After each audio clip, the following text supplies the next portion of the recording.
peg 35. Get that, lovely platform. Very nice and comfy. There we go. There we go, so we're up a bit of an arm here. Can't see the lad on my right. The lad on my right is, that's the end peg, going up this arm. I've never walked down there, I don't know what it's like down there, but as you can see it narrows up here. So the main body of the lake, this is peg 35. The peg numbers go downwards that way, so 34's on that side, and that goes out into the main body of the lake, just so that you know where we are. But a bit of a breeze on it, blowing down here. There's a bit of colour in it as well up this end. I'm not sure how deep it is. So it's going to be a feeder approach for me today, and this is the first match in a 6-match series. So it's a lovely country park, Poolsbrook. I've only ever fished here once before. The last time I came I did film it as a live match, but I brought a waggler rod just to try and make it a little bit more interesting for the match and that sort of thing.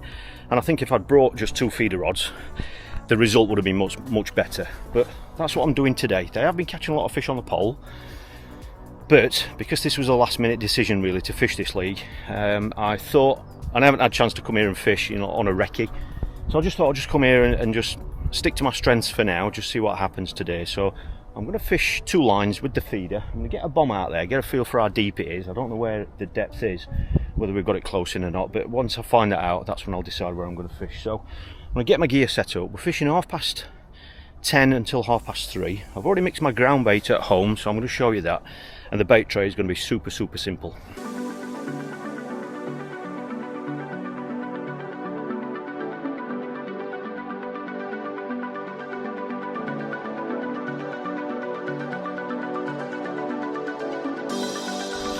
Like I say, I'm going to keep it simple. I've set up, I've got 2 11-foot rods.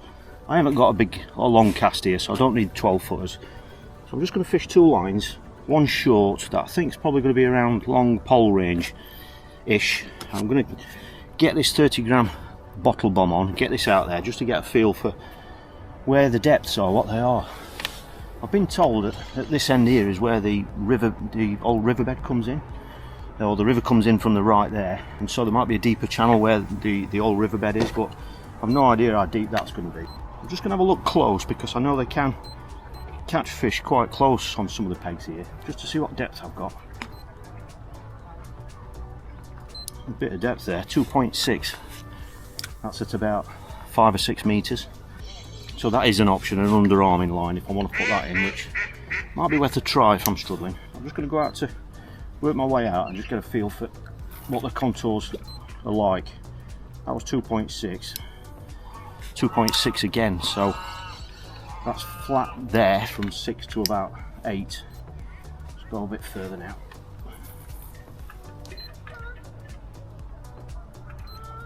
.6, so that's flat there from about 5-6 metres out to about 14 metres. It's flat, so I'm just going to go past that and find out if there are any changes. So based on that, I've got the maximum depth at about 6 metres, which is 2.6, and then it stays the same right the way to the middle, and then it starts to come up very gradually, and then it seems to come up really quickly about 3/4 of the way across. So the deepest point is basically from 6 metres out to about, well, it's halfway, so that's probably about 25 metres. I don't really feel as though I want to go into that shallower water over there. I'm not quite sure what I'm going to achieve by doing that. So I think what I'm going to do is I'm just going to find where it starts to shallow up just, and that's where I'm going to have my longer line, and then I'm going to have that shorter line at about 12 metres, 13 metres. I'll see what the bottom's like, and then I've got a tree here that's kind of, it's not overhanging a lot, but that could be an area where I could underarm if I need to just catch the odd fish later on.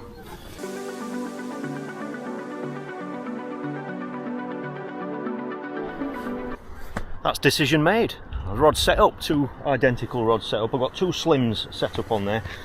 One thing that I've been asked before is when I've got identical rods set up for different lines, how can I easily determine which is which? Because one's a shorter line, one's a longer line. A couple of different things that I do. First thing I do is when I look at my my roost, the rods that are furthest away from me are my longer lined rods. So short, long, alright, so that's one thing that I do. The other thing I do as well is on the shorter rod, I always put a little bit of pole elastic on the handle like that, just wrap around there. So I know that when that elastic's there, that is always the shortest rod, or the rod that's clipped up at the shortest. So I'm going to fish 14 metres and 30. It's worked out at literally that much more than 30 metres. That spot where it starts to come up a little bit. The bottom feels pretty clean. I haven't picked up any weed whatsoever. It feels a little bit sticky, almost like clay almost, but it's not really soft. I'm more than happy to fish over it. When the bomb first goes in, it just sticks a tiny little bit and then it comes free, so it feels a little bit like clay, but it's very clean. There isn't any weed. It's a little bit rocky down here. I was considering, or having the option to have an underarm line just there in case I want to catch any perch, roach or whatever, just to put some extra weight in the net. This is a weight league, all right, and this is something that, you know, at the end of the league, you know, when you look at the league standings, I'm sure we've all done it, that you know, it's amazing how you can find another pound or two here and there, especially over 6 matches. So having an option of an underarming line to put an extra, you know, 8 ounce, a pound in the net or whatever, small fish is an option that I have got to try, but it is a little bit, feels a little bit rocky just there. I don't know if there are rocks here and then it goes smooth, but hopefully I don't have to go on that. My game plan, I'm basically going to start long but feed quite confidently or positively at 14 metres. In an ideal world, I'm going to catch some fish long. I'm going to fish that quite negative to start with because I don't know what to expect. Just try and keep it ticking over, try and keep picking fish off, but feed more positive on my 14 metre line and then go on that line after an hour and a half, 2 hours, something like that for an initial look. If there's fish on there, obviously catch them. If not, I'll just keep topping it up and hopefully we're going to get a visit. One dilemma that I did have, and this is only a minor detail that some people like to build into their fishing, and that is that when you're going to have a short line, we usually offset them so that when I'm reeling in from that long line, I'm not reeling the feeder back through the short line. One of the dilemmas some people have is which side do you put the short line at? Do you go to your left or do you have it slightly to your right? Two options here, obviously, as always, but if I go to my left, that is going towards the main body of the lake. So for your confidence, you might feel that if any fish are going to move in onto that line, they're going to come from the main open water, the main body of the lake, and come that way. However, there are anglers all to my left. So is it more likely that because there's only one angler to my right, because he's on the end peg, and then it's all empty water that way, to me, with the wind blowing that way, I feel more confident offsetting my short line to the right, because I think that we may have walked any fish down and they're going to come that way. It's a tiny confidence thing, but if it gives you confidence, then do it, you know. There isn't any difference on the bottom from the left or right. It's exactly the same sort of depth as where I'm fishing on my 30 metre line. So that's it. I'm going to start on that 30 metre line, just steady away, feel my way into it, see if I can get some bites, but keep that short line topped up. As regards that short line, I really just want to pay attention to what I'm feeding on it. I have actually got 5 more matches here over the next 5 Sundays, so if I can catch on that short line, and if I don't catch on the short line, I want to know what I've fed on it, you know, so I can obviously tweak it or not repeat it again. So I'm a fan of measuring out, you know, what you're going to feed on it to see if it works. So I'm going to put, it might sound a little bit aggressive, I don't know, I'm going to feed, in there is exactly 1 pint of ground bait. I'm going to feed all that at the start on that 14 metre line. But that's obviously ground bait. I don't have to put many freebies in there. I'm going to put some chopped worm in there and some pinkies, some nice bright pinkies. And so the body of it is ground bait, but there's going to be some freebies in there. I can top that line up at any stage, but by measuring it out, I obviously can repeat that next week if it works, because that will help my confidence. Well, we're all set. I think what I'm going to do is on that 30 metre line where I'm going to start, I'm just going to put two little feeder fulls in, really nice and soft, you know, so that some ground bait comes off and some freebies, just to try and draw something in. It's only 2.5 seconds deep, a bit less than that, so it's not, you know, it's only 2 metres, 2.5 metres deep sort of thing. So I'm going to put two light ones in, and then I'm going to put that full pint in, what I've got ready. That's it, that's time, and all that's going to go in at the start at 14 metres. I'm going to get a couple of soft ones in out there. Really nice and lightly squeezing that, just so it empties quick. 4-bank marker. Wetted my braid, never forget to do that. Bang on. Right at the bottom, and then the next one I'm going to put just a tiny bit of pinch of worm. I don't want to put too much in, So I don't really know what reaction we're going to get, mate. Obviously I can put more in. Dad's getting plenty of visitors today. Obviously I can put more worm in if it looks like that's what they want. This one's going to have them freebies in there that you can see. Lightly squeeze that. I think every angler around me's got the pole up. That's going to be interesting to see how the pole lines perform. Like I said, I don't plan on going on that hopefully for an hour and a half at least. Just want to give it plenty of time. That's why I'm putting a volume of bait in. Just give that a second to empty because I don't want it to spread everywhere. I'm pretty sure that will have emptied on the way down, a lot of that anyway. That's it. So that's set up ready for when I can go on that. Let's get this 14 metre line fed. Pop this rod down there, out of the way, ready for when we need it. Bait up rod, all clipped up. Just get a bit of water on that braid. I've got my mix. I'm not going to rush this. I am going to spread it out a little bit. Really lightly squeeze this because I want it to empty pretty quickly. I'm going for that gap in the tree.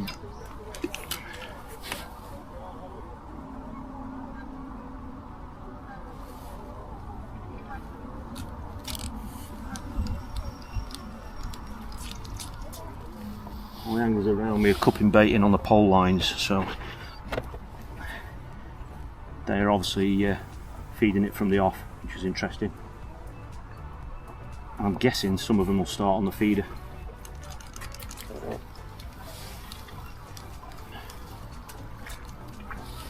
Just heard a splash at the next peg. I don't know if he's just had a fish already. Definitely some splashing going on. Dad's getting plenty of visitors today. You can probably hear him in the background. It is a Sunday, so there's plenty of people walking around the country park today. It's nice and mild.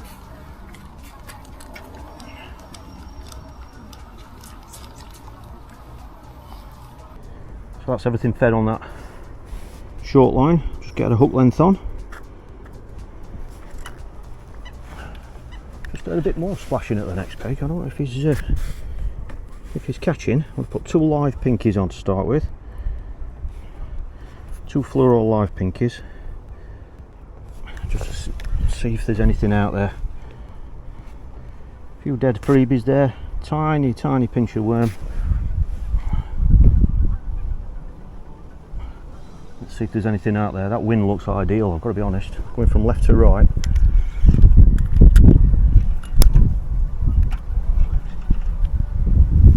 Get this out there. So get that rod down.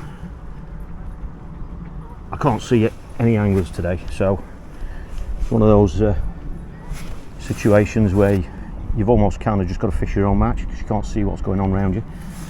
So, which is sometimes best because you just get your head down and fish your own match.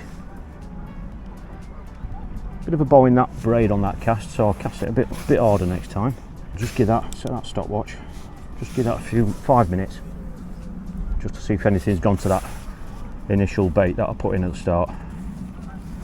Well, if you can see the stopwatch there, that's been out there 1 minute 25 seconds on that double pinky.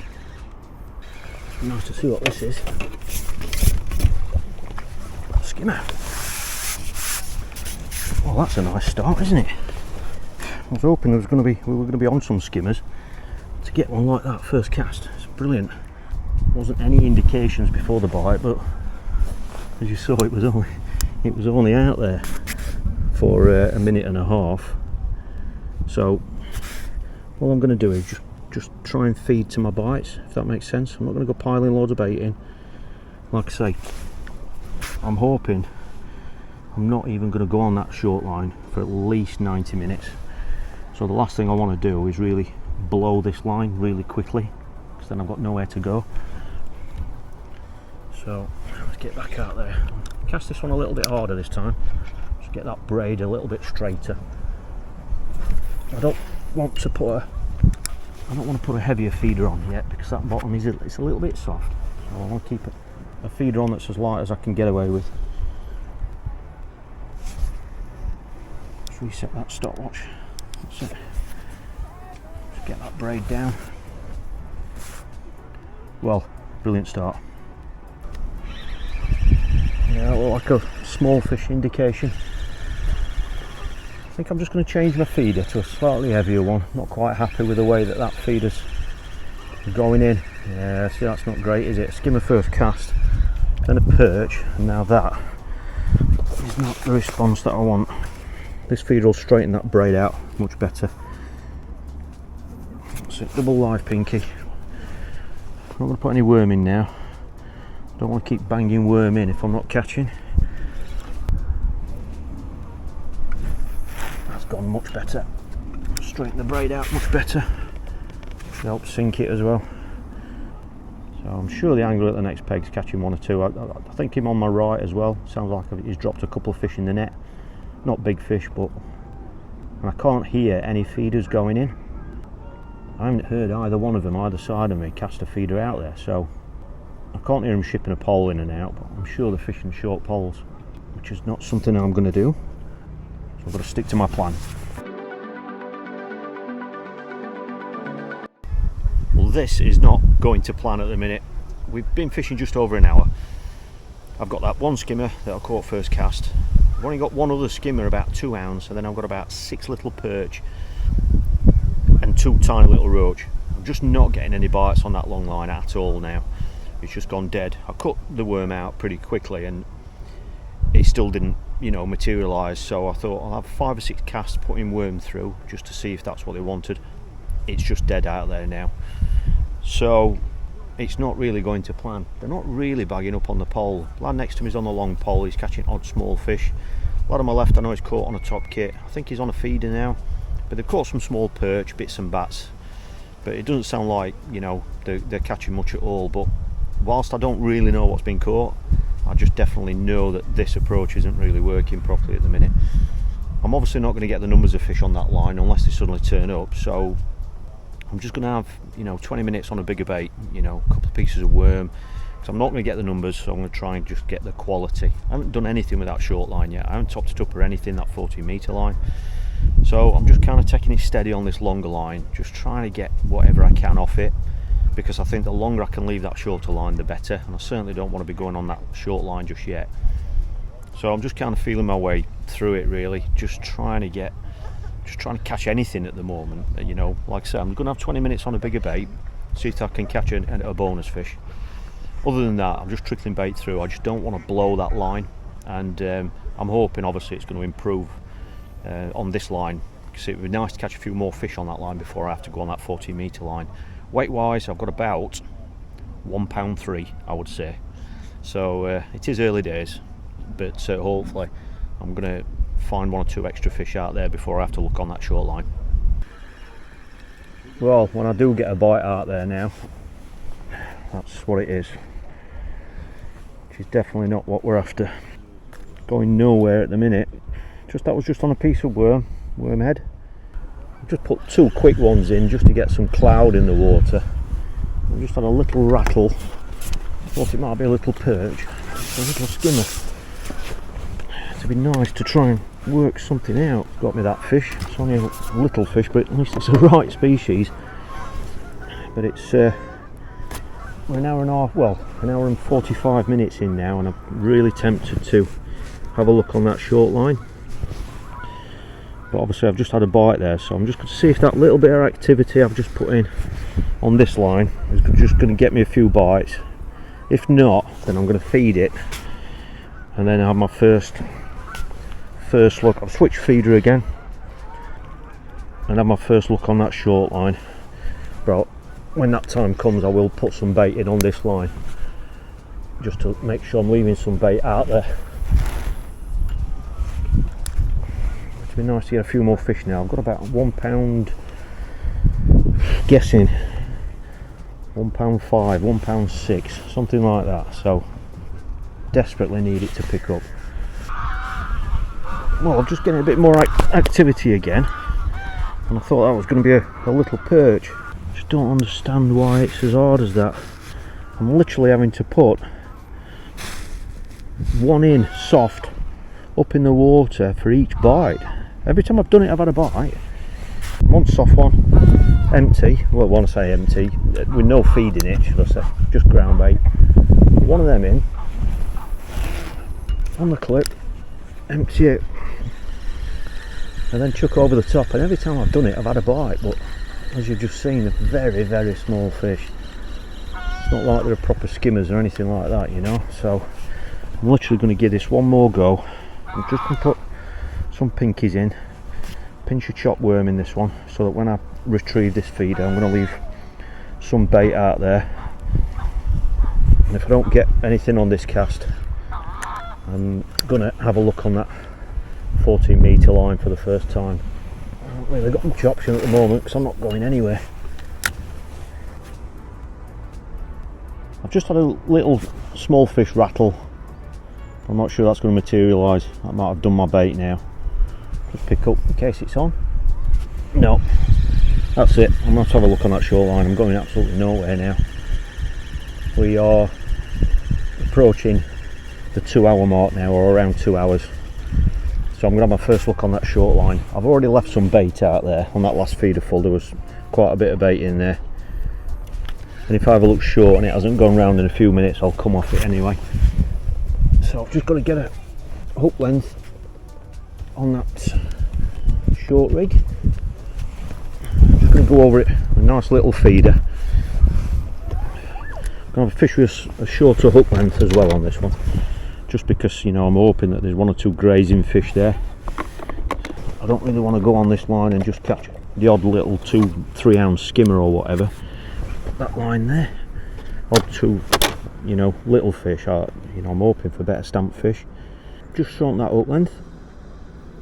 So this is my first ever look on this line. I haven't topped it up or anything since the start of the match, so it's been completely undisturbed. And to be honest, from the number of fish I've heard about what's been caught on the pole, and certainly the number of fish that I've caught on the longer line, you know, I'm quite confident that all that bait hasn't been eaten. I'll be quite confident that that there's still some bait down there. I'm just have a couple of quick casts on this line. Just move that round slightly. Like I said, I've only got a little feeder on because, you know, if there are any fish settled there, the last thing I want to do is go spooking them, you know, by suddenly dropping a big feeder amongst them. Like I said, I'm not going to spend too long on this. If I don't get any signs, you know, within 5 minutes, any indications, then I'm just going to come off it and go back long again. And I'm sure that was a little fish rattle then, just like one of those little perch rattles. I'm trying not to move it now. That's it. I'm going to slack line it a little bit. So if there are any better fish there, I don't want to go spooking them, pricking them, or getting liners off of them or anything like that. Sometimes when your first cast on this line might be when you get a bonus, because, you know, they've had nearly 2 hours where they just haven't been disturbed. It's over to the right, out of the way. So I'm just going to give this 5 minutes. If it doesn't go around, you know, I'll still stay confident in it, because I've got a feeling from what I have heard about this venue that on that short line, or the long pole line, 14 metre line, I think it can be better later on in the last hour, you know, and that might be when the better fish turn up. So we're only 2 hours in. It would be nice to catch some fish on it, to get some fish in the net, but I'm only going to give it 5 minutes. That was the first bite out of the blue on that short line, and I'm not sure if this was a perch. Just nice to see the tip move, but I guess it's a perch. Yeah. Chunky little perch, well, not little, but nice perch. Well, it's a bonus stamp fish anyway.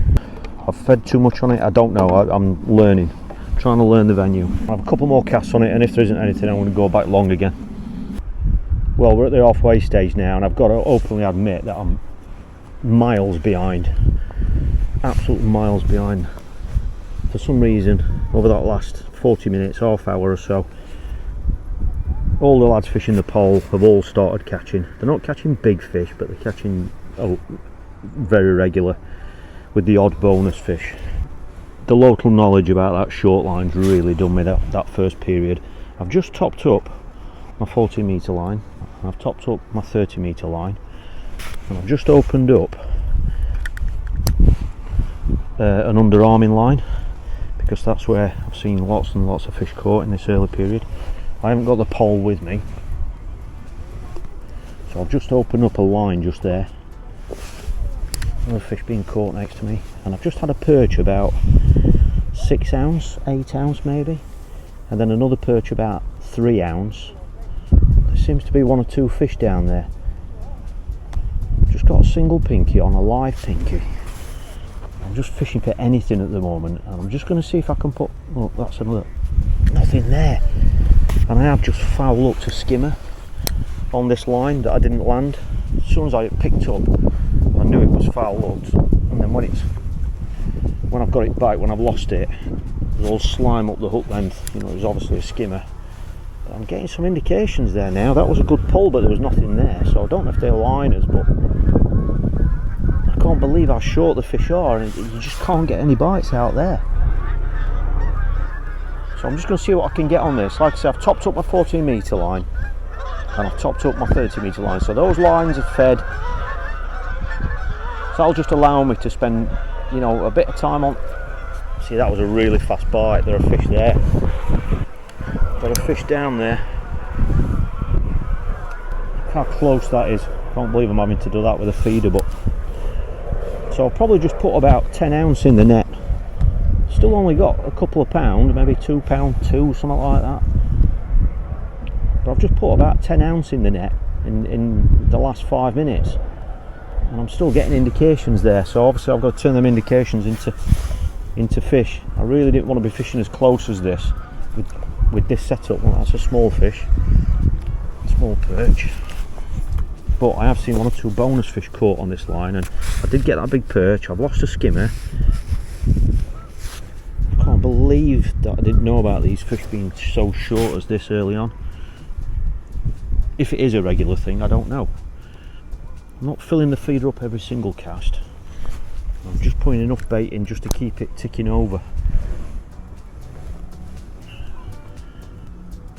So just by doing what I've just done, I've put, you know, 10 ounce in the net, 11 ounce, which is not a lot, but like I said right at the start, you know, this is a weight competition, it's a weight league, and if you just keep putting fish in the net, if this doesn't get going, you know, or look like I'm going to be able to put some weight in the net, or if it suddenly goes quiet, which is what can often happen on these short lines, I'm going to have no option for that last period, the last 2 hours, last 90 minutes, to perhaps slow things down and just fish for bonus fish, because I'm not going to beat these lads on numbers, not on the pole, and some of them have been doing it right from the start of the match. See, I haven't had an indication there now, so this line might have gone now, I don't know. If that's the case, I'm going to have to, I'll have no option. There we go. That's another good fish. Well, how long have these fish been down there? Just turned away to the camera then. This is going to be another perch. It is another perch. Netted that quite a long way out, to be honest.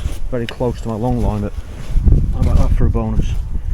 So this line has thrown off most of my weight in the space of 10 minutes. I'll take a pinky. What's that? 2.5 pound now. Can't believe the response I've had from that. I only put 1 feeder full in on it before I went on it. I fed it with 1 feeder full, and then I topped up my 14 metre line, then I topped up my 30 metre line. Just going to keep my pinky going in. I don't put any worm or anything like that in. Unbelievable, isn't it? Well, no, we got over 10. That must be £2.10, I'll say, on that roughly. And it's quick as well. You know, it's not like I've waited 10 minutes for each one. Just got to be careful with this braid rod setup, fishing such short range for fish like that.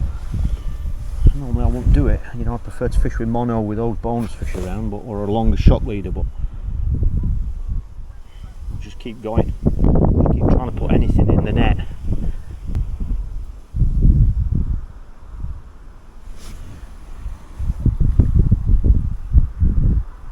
indication there. There's another fish. Well, I can't believe this. Swinging. We're getting on for £3 now already. What a difference that's made, eh? Unbelievable. Not going to change anything at the minute, you know. Just going to empty an empty feeder this time. I'm going to keep banging that ground bait in. So that might be what's been putting them off on the feeder. The pole lads aren't putting ground bait in all the time. I could loose feed there, couldn't I? But I just want to keep it nice and accurate and on the bottom. And while ever it's working. Oh, that's another indication there. I can't believe that there's fish in numbers there so soon after feeding it, but perhaps they were already there. That's another one. It's a roach, or it looks like a... It is a roach. It looks a little bit like a dace then. So that's what I'm going to do, just keep putting fish in the nets, and then if I've got to chase bigger fish in that latter period, then fair enough. I've got my 2 lines fed, and the predictions are that, you know, that shorter line could be a good line for the bonus fish, but like I say, I've got them both fed, so I'm just going to keep going on this.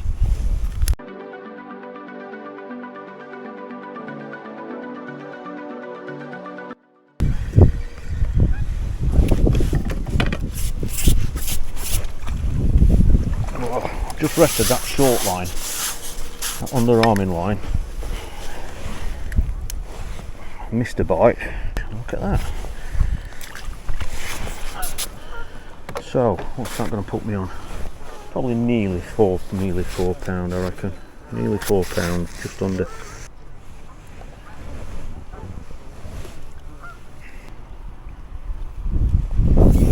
It's a proper one.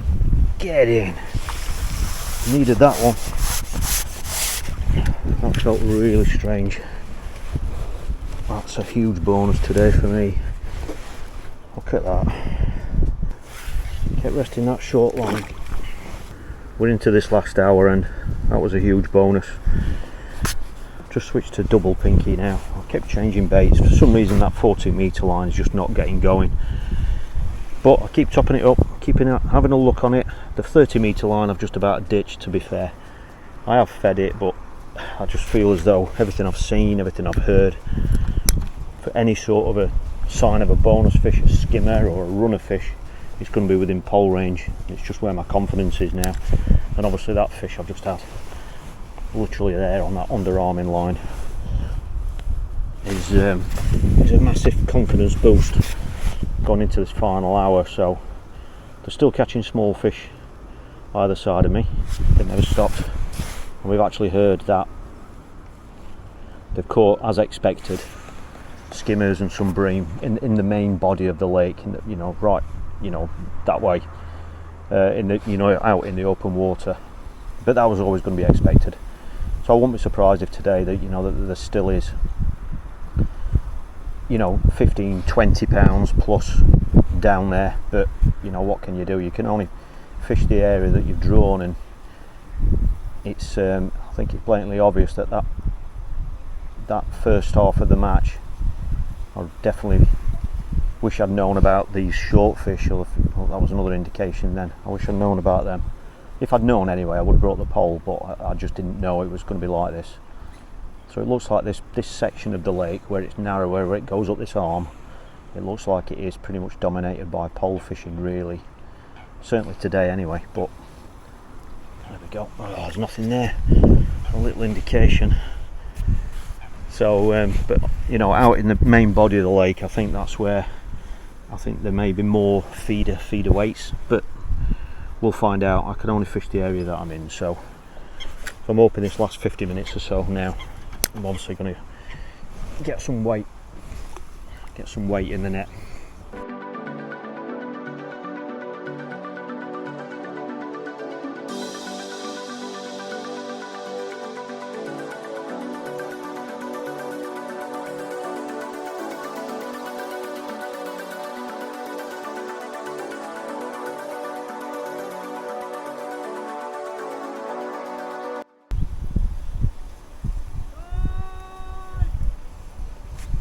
That's it. Somebody's just shouted fish on down there,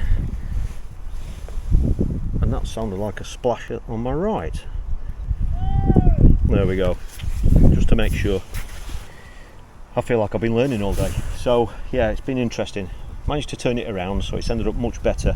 I think I've got between 9 and 10 pound, which 2 hours ago I would have bitten your hand off for. So when I get some gear packed away, it'll be interesting to see what everyone's caught.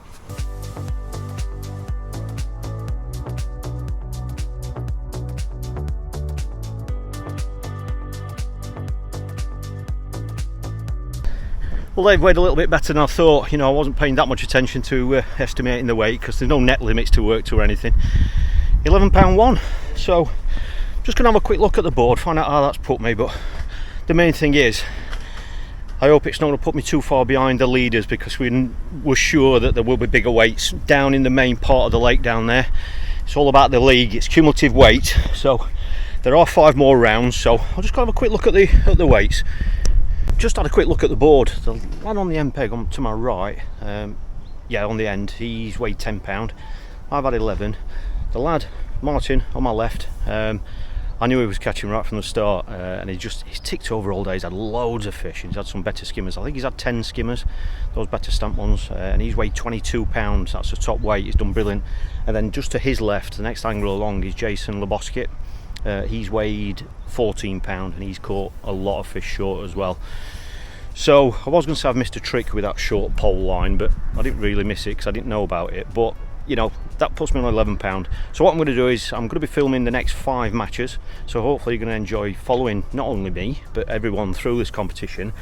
So I'm going to get this gear packed away, work my way back up the hill, back up to the car park, and head on over to Chris Buckley, where you'll have the results and everything, and I'll put you the leaders up for you, just so that you can find out where everyone's standing. If you want to watch round 2 and follow us through this event, please give this one a thumbs up so you see plenty more videos, and hit subscribe so that you don't miss out on any of the future ones. So thanks for watching. I really look forward to seeing you for round 2.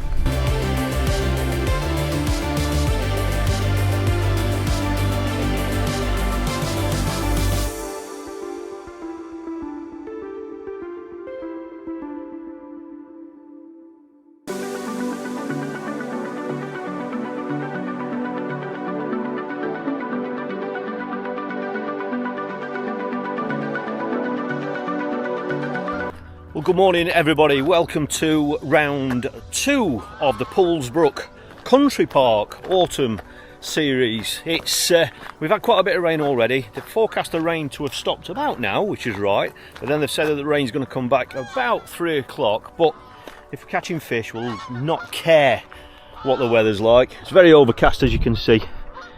Plenty of geese out there. Just have a quick look at the water clarity. There's a tinge of colour in it. This place can clear up and go really clear, but that's about the same as it was last week. If you'd like to see the live match film from round 1, that is right here on this channel. It's a weight competition, so last time I ended up on just over £11, which, to be honest, at the halfway stage I would have taken that. You know, I was nowhere. I made a quick change, which thankfully paid off, and that's when I've literally caught about £8 of fish in the last 90 minutes or something like that. So armed with that little bit of extra information, I'm hoping that round 2 is going to go a little bit more to plan. We're drawing in the cafe this morning just purely because of the forecast rain, so hopefully I'm going to get a peg that's going to give me a chance, and it's going to be a simple approach, but I'll talk you through all that once I get down to the peg.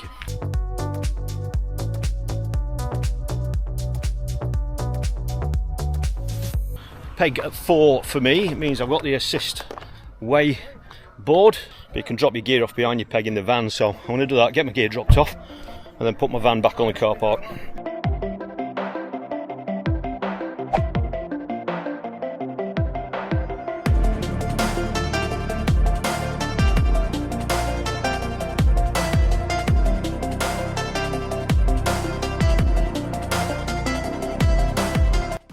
First look at the peg. I've been able to drop my gear off here, put my van back on the car park, which is great. The rain has returned, so there we go, peg 4. Lovely platforms here, fantastic, lovely and comfortable fishing. Tiny tinge of colour, it is clear, a tiny tinge of colour. No features, as you can see.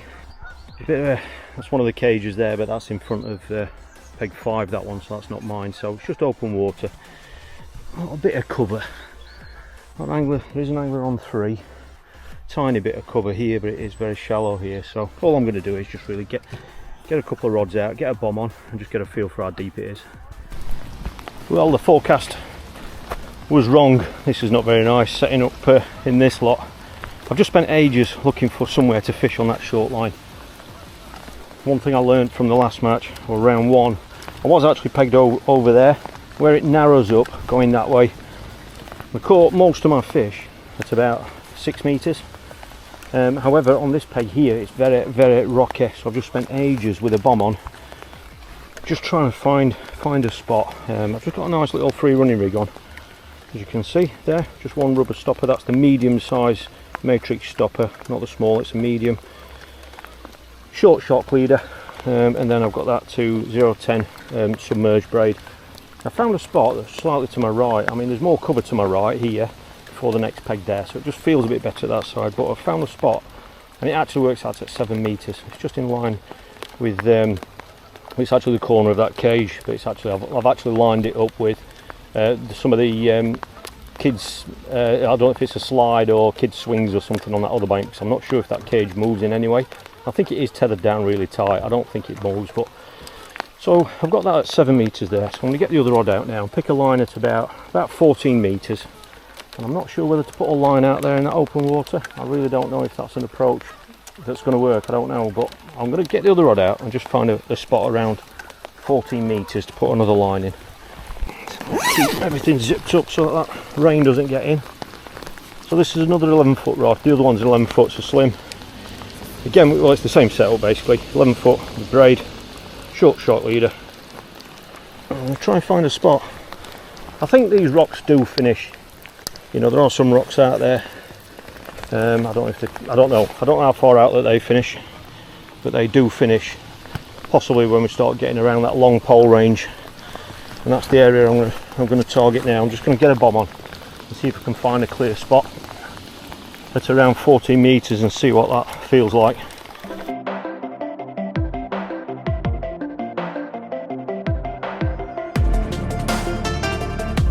Just going to flick that out there. Don't know what range that is. That'll give me an idea of the depth. 2.2, that was at about 12 meters maybe. Just go a little bit further. See if there's any difference in depth. Yeah, it's about the same. It's tiny a little bit out there, but 2.5 on that one. I'm just going to go over the top. Watch that tree above me. See if it's any deeper. It's just about levelled out there. I think I'll like a 2.7, but I'm just going to double check that because it didn't go in very well. Just reset that one.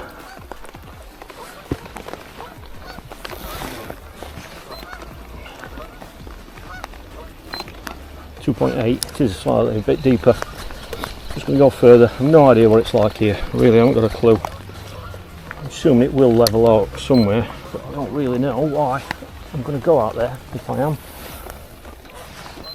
I haven't seen any fish caught out there, but I have only fished that one match here. So 2.8, so that looks like it's levelled off. So what I'm going to do is just go to that clip there, put that clip on,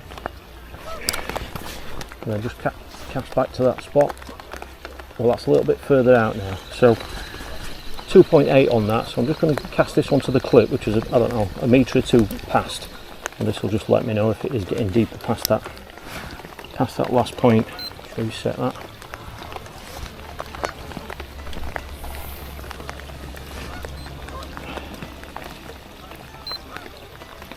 Yes, it's very, very similar, isn't it? 8, 10, 12, 14. So I'm just going to clip that up at 14 meters and just get that bomb back out there. 2, 4, always count back. 6, 8, 10, 12, 14. See what the bottom's like out there at that range. And that should start hitting the rocks just there. Yeah. If I'm going to fish there, I think that's where I'm happiest. So that's it, I'm all set up. Just got to get my bait out. It's 10 o'clock, we're fishing 10:30 until 3:30. I've got 3 rods set up, I've got 3 slims, all identical really, 3 running rigs on. I haven't got a method set up or anything like that. So I've got one at 7 metres, which is slightly to the right. There's a bit of a gap in the rocks where I don't know if I'm going to catch there or not. I've just spoke to one of the lads at the next peg. He drew the same peg where he is today last week and never caught anything on the pole. So whether there aren't going to be any fish short or not today or not, I don't know. The only thing I'm concerned about is the conditions. I have heard rumours that the rain can knock this place off, and quite often when you get a sudden influx like this, it can knock it. So I'm not going to go chasing any silly daft weights today. I'm just going to fish for bites. So I've got that one slim clip. It is actually clipped up today. I didn't fish that clipped up last week. So I want to fish that clipped up to my right, in front of all that cover there, at 7 metres, and then I've got the other one which is further out. I wanted it around 14 metres, but it's not very clean there, so I've gone a little bit further and I've gone to the sticks, and it's exactly 17 metres. So it's a little bit past pole range, but it is flat calm. I'm expecting it to fish hard now, I'll be honest. I think the weights here last week were about 11 pound-ish, that sort of weight. I think peg 1 had 16 or 17 pound on peg 1, but peg 1 hasn't been drawn today, or it's not in, which means that the lad on my left on peg 3, he can now cast along that long bank to the left where normally peg 1 would cast, and it's normally a very good peg, so he can cast to that water today, so that'll be interesting. And I think he might do that with a method feeder, I don't know. So I've got my line at 7, I've got 17 metres, and I've also clipped another rod up at 30 metres, just out there, straight in front in that open water. I've no idea why I would go that far out today, but it's there. If it is going to be poor at short range, then I might need to go out into open water if the fish are a bit cagey. So that's it. I'm really going to be feeding pinkies. I've got some maggots and I've got some worms. That is it, that's all I've got. The mix that I've got ground bait wise, I've got to put it through a sieve that is F1 green on its own. I used that last week, and that's it. That's it. So it's 10:30 till 3:30. I'm going to start at 7 metres, just see if we can catch anything there, but I'm going to feed the 17 metre line as well and just feel my way into it. I can't really see. I'll be able to probably hear the angler on my right possibly, and the one on my left. Other than that, I can't really see anybody, so I've just really got to try and just get my head down and fish my own match. So it's about 2 minutes to the off. I'm going to stick to what I said. We'll start on that line just to my right. I'm going to feed that 17 metre line at the start. Trying to keep everything, as you can see I've got the bait brolly up now, just trying to keep everything. I mean, these are dead baits anyway. I'll show you all these properly afterwards. I can't show you properly now, but I will show you the side tray and everything a bit later on. Hopefully it's going to clear up so I can show you that. So I've got some dead baits there, I've got some maggots there, I've got some pinkies, fluoro pinkies, I've got the ground bait covered up. I've got some worms, but I'm not going to feed them at the start. So I just want the feeder on. Like I say, I'm going to start on the short line, so there's no point in me feeding a lot on that line, so I'm going straight on it. I'll feed a little bit more confidently on that 70 metre line, because, you know, I'm not going to be going straight on that, but I might be on it within half an hour, I might be on it within 20 minutes, I don't know, and for that reason I'm not going to put loads and loads of bait in on it. So feed the short line first, that's the one I'm starting on, and then I'll feed the 17 metre. I'm not going to feed the 30 metre line yet, I'm going to leave that. Hopefully that doesn't come into play, but we'll find out. And that's it, a really simple approach. That's it, good luck lads. I'm just going to put two feeder fulls in on this short line. I've got it clipped up today, this one, didn't do that last time. It's a bit of depth there, but I think it is clean enough to fish there, it seems like it. What I'm going to do is just put my rod in that position there. Just empty that. Put a few pinkies in there on this cast, if I can show you. Just a few fluoro pinkies.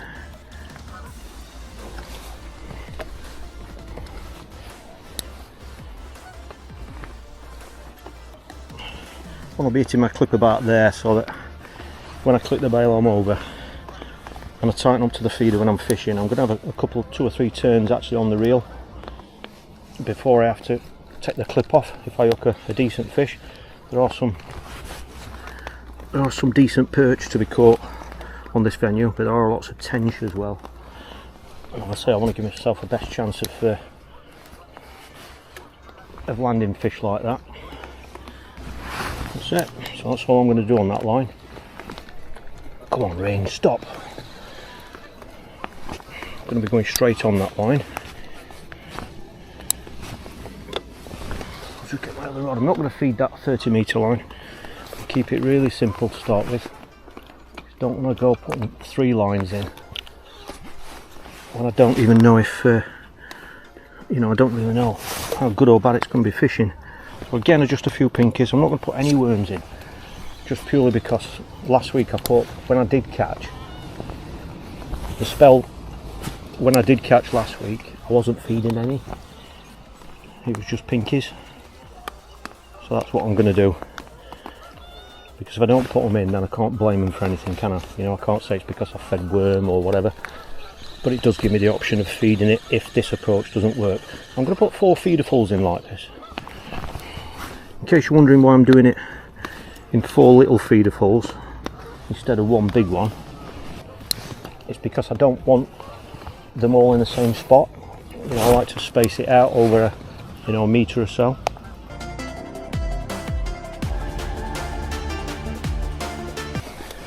That angler there is casting up to the right hand side of that cage. I know there are occasions, and I've heard when those cages are great features on here. It'll be interesting to see if he catches there. That's it. Right, just get that hook length on, and let's see if there's anything down this inside. Hook length loop to loop, so 25 centimetre hook length.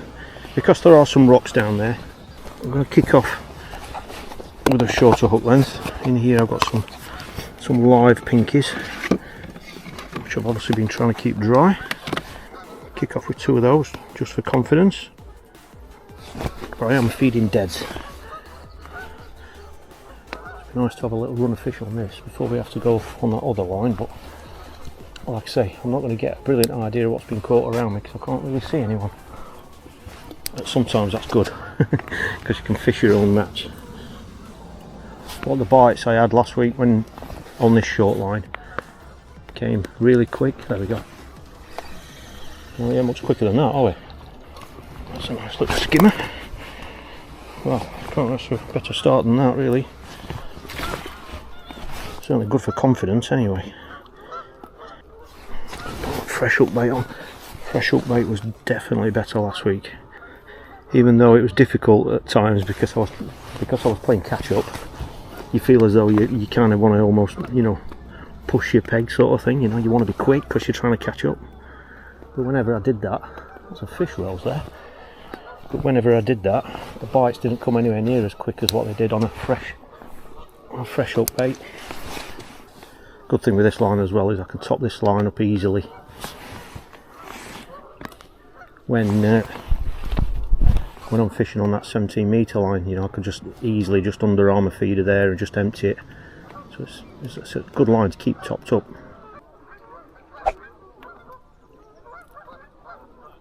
Quite a few fish topping, more fish rows there. I think that's more fish already that I've seen top, more than I saw for the whole of the match last week.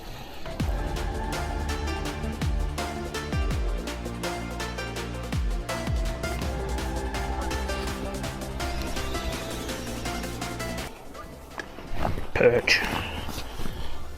And not the target. There were lots of them last week.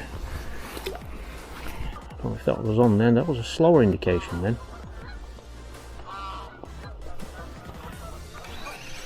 Let's just know if that's another little skimmer. Now another perch. Well, I'm quite happy to just keep putting fish in the net at this stage. Like I say, it'd be nice if any bonus fish come along, but I'm going to stick on this for at least the next 15 minutes, 20 minutes. Just see what happens, see if we get any bonus fish, and if not, then that's when I'll consider either having a look on that longer line or just topping it up and carrying on doing what I'm doing.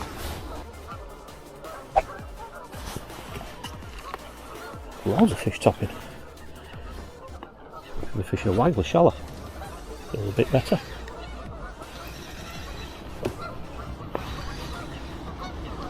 perch. Not mind catching those. I mean, if they keep coming, I'm not fussed about the species at this stage. I don't care what they are, as long as you're putting some fish in the net. Well, we're just over 40 minutes in. Oh, that was a bite then. We got him? Just over 40 minutes in, and I'm still getting indications, signs on this line, but as you can see, the stamp of fish is very, very small. I have had a couple of perch about 3 ounce. I've only had that one skimmer, which was first cast, but obviously that was really small.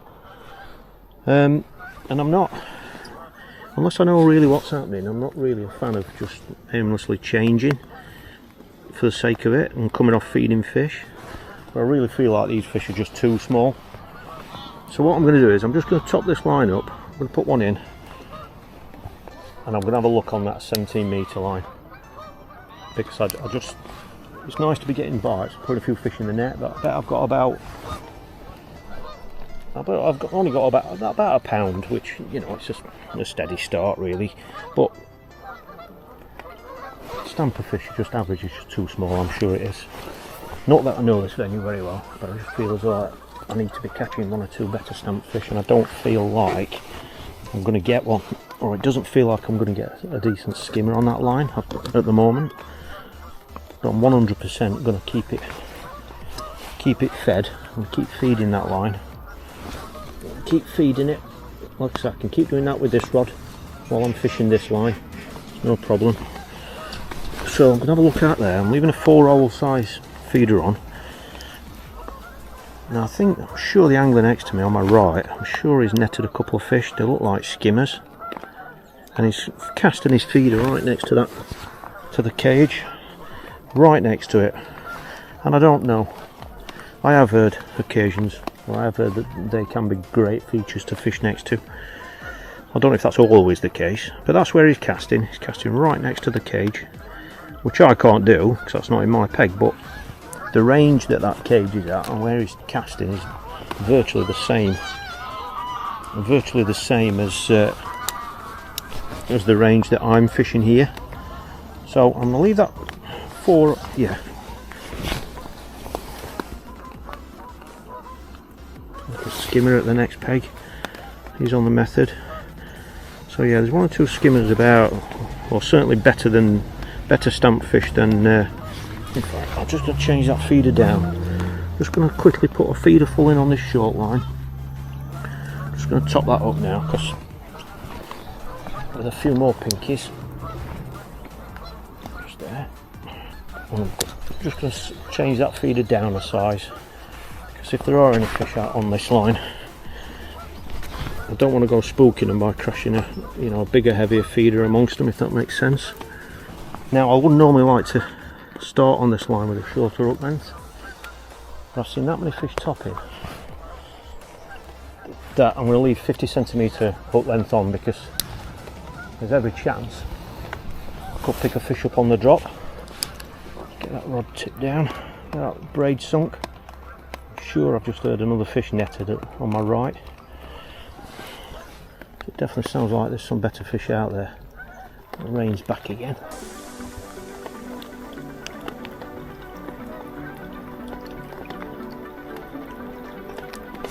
Well, there we go, that was an indication there.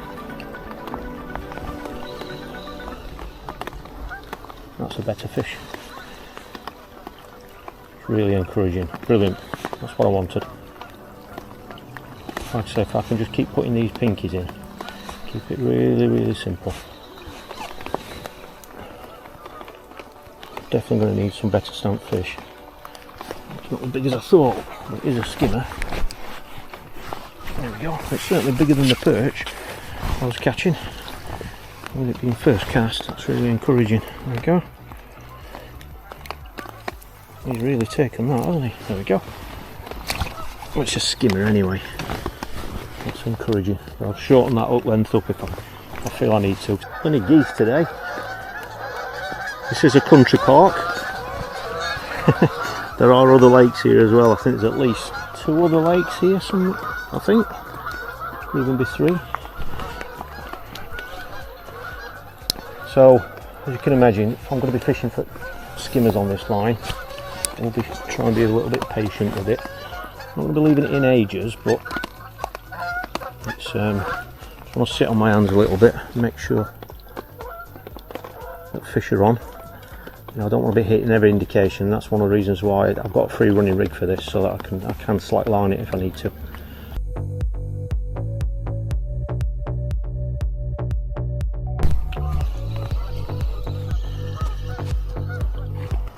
That's not what I wanted on that line, is it?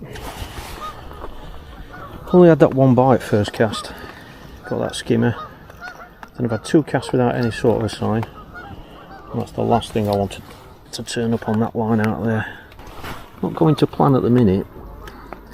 I don't want to go rushing it. I've only been fishing less than an hour still, so I don't want to go making big changes just yet. Next cast. That's not ideal, is it? Another perch. Another perch. Where are the skimmers?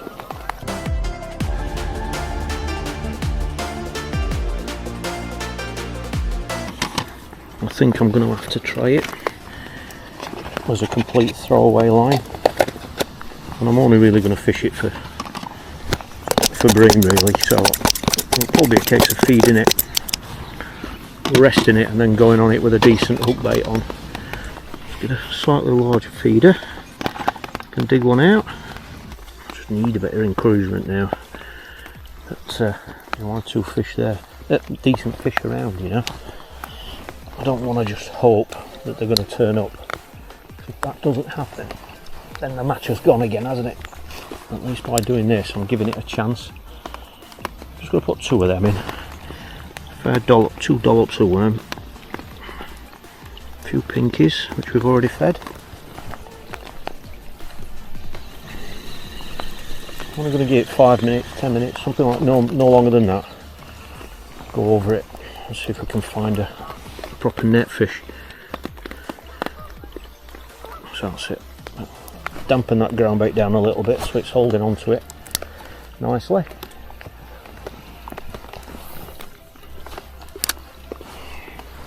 I haven't seen any more fish caught.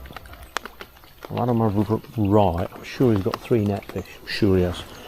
Definitely got 2. I think they were bream. I've not heard him catch for a while now. He's still casting up to that cage. Let's have a look on the short line again. So hopefully there's some fish there, just so that we can just try and keep putting something in the net. It'd be nice if there weren't them little tiny perch as well. Not that I'm trying to be too picky. I'm definitely not going to get the weight I need with those. Even if I was catching them on a pole, I wouldn't be able to catch enough of those to get the weight I need. Could do with £20 today, realistically, to keep me anywhere near the leaders. We'll just keep going.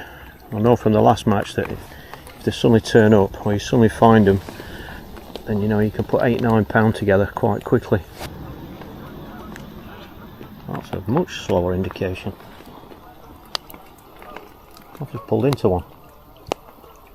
I've just fouled up one. That was a very good fish. So I would say that those indications were liners. That wasn't a little perch, it was foul hooked. So I didn't hook it until I got back about a metre and a half before I pulled into it. That definitely wasn't a little perch.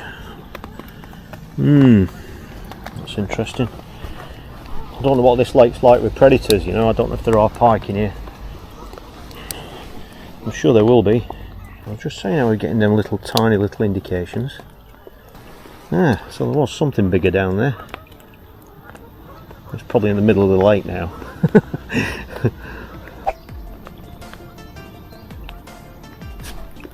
That's a slow bite. That's a better fish. That's a skimmer. That's what we wanted, especially on that line.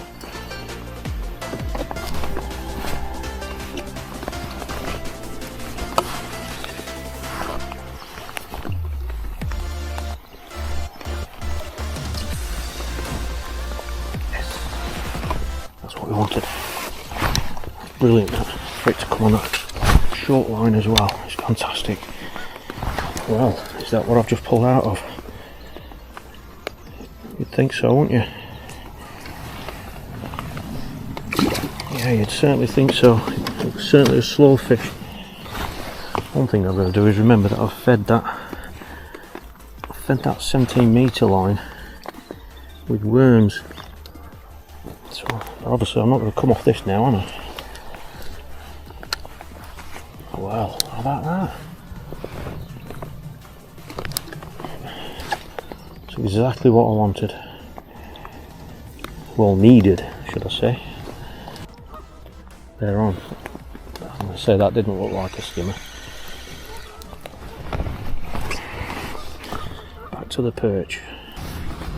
That was a much better bite, that one. This feels funny. Might be foul up, this. Yeah, it is. That's why it felt funny. I'm showing you that there's some down there darting about through the feed. Right, I'm going to top that line up now. I don't want to leave it any longer, so it'll be easy to just spend another hour on that line. I'm just going to put a little feeder full in.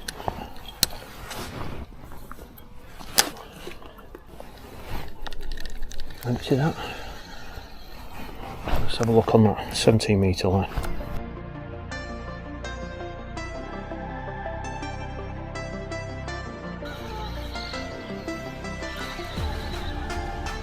This is first cast back on that 17 metre line. It's been out there about 3 minutes. Didn't get any sort of an indication whatsoever. And bang on 3 minutes, it's just gone round a little skimmer. Right species. Not a big fish, but it's certainly better than perch what were there. It'd be interesting to see if that's that change of bait what I've been putting in. Just had some little perch bites on the worm, but I've just switched back to pinky now. And I've just picked that one out. There are some little fish out there that are coming to that worm. I've just heard the lad at Next Peg, he's actually got 10 skimmers now. He's doing absolutely brilliant. I keep getting plagued with perch, but just hope something better this time. Try not to chase it too much. There we go, that's another skimmer. Try not to chase it too much, but I think the lines that I'm on are alright.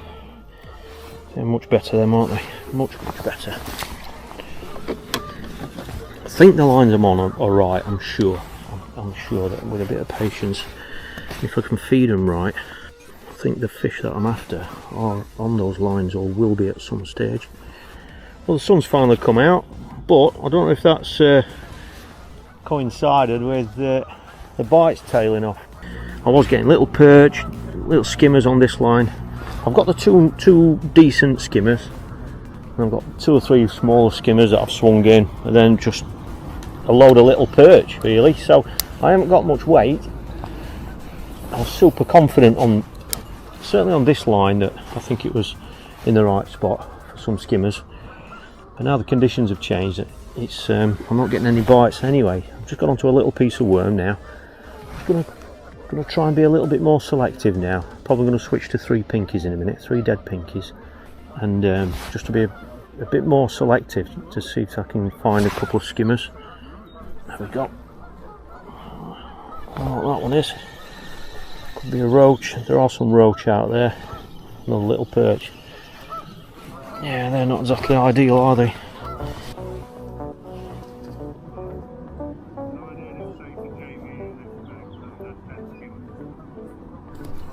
Oh. Right, that definitely wasn't a skimmer or a little perch. That broke me. That's broke me. Well, didn't have much chance with that, did I?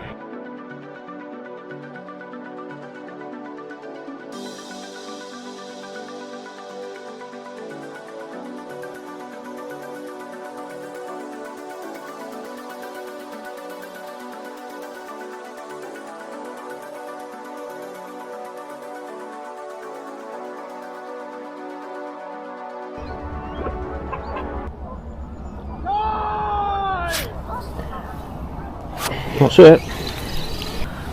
That was a very different day from the last match here last week.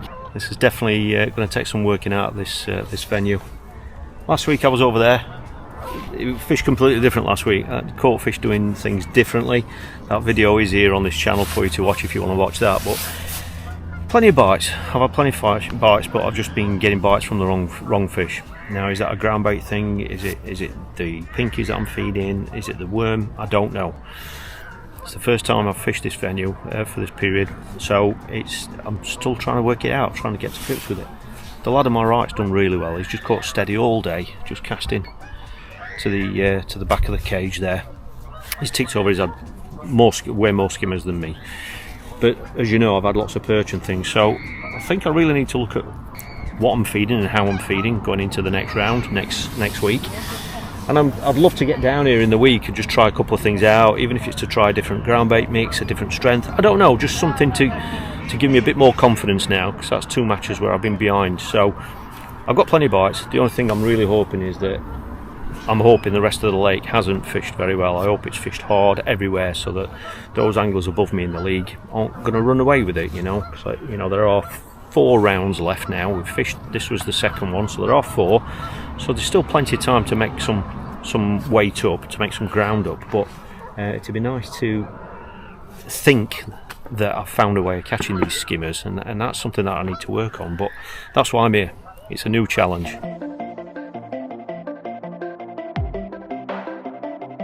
Well, the sun's back out now. It's absolutely red hot. Certainly in these clothes I've got on.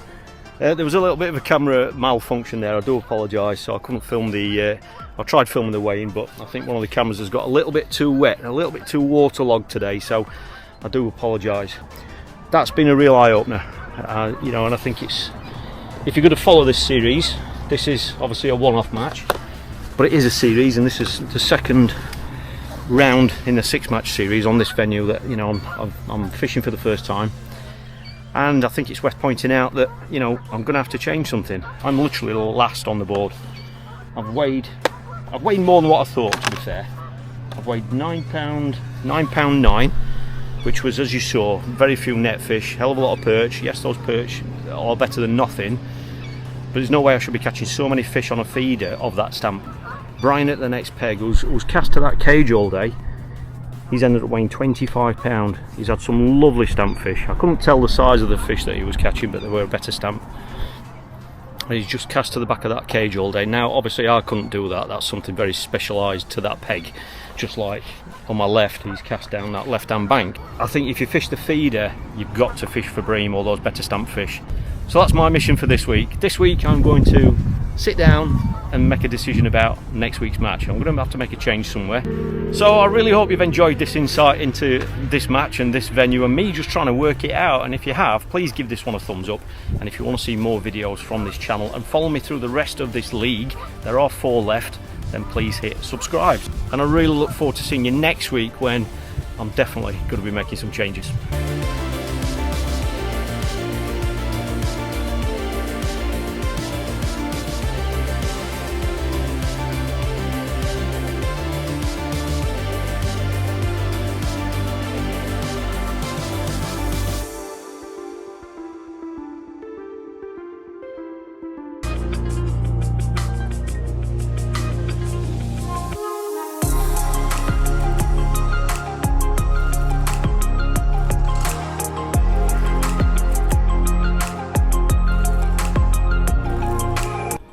Well, good morning everybody. We're here back at a very pleasant Poolsbrook Country Park.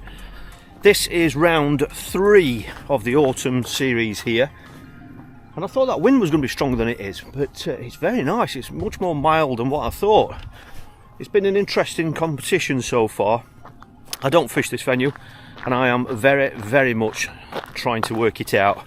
I'm off the pace at the minute, I'll be absolutely honest with you, but the pole has been dominating pretty much. You know, there's been the odd weight on the feeder, but the pole has been dominating, which is something I didn't expect. But that's what I'm here for. I'm here to have a go at this venue for the first time, and it's been really interesting so far. I'm actually here behind peg number 25. This venue's got some fantastic platforms. I mean, look at these every peg's got a platform. It's super comfortable. But this is peg 25, and there was some fish caught down this end last week. Now I spoke to one or two of the lads because I actually drew the scales last week, or assisting weigh. So I actually came round here, weighed all these pegs in, or helped weigh these pegs in, and so I got to see all the fish that were caught here. Now this is peg 24, so it's going around that way.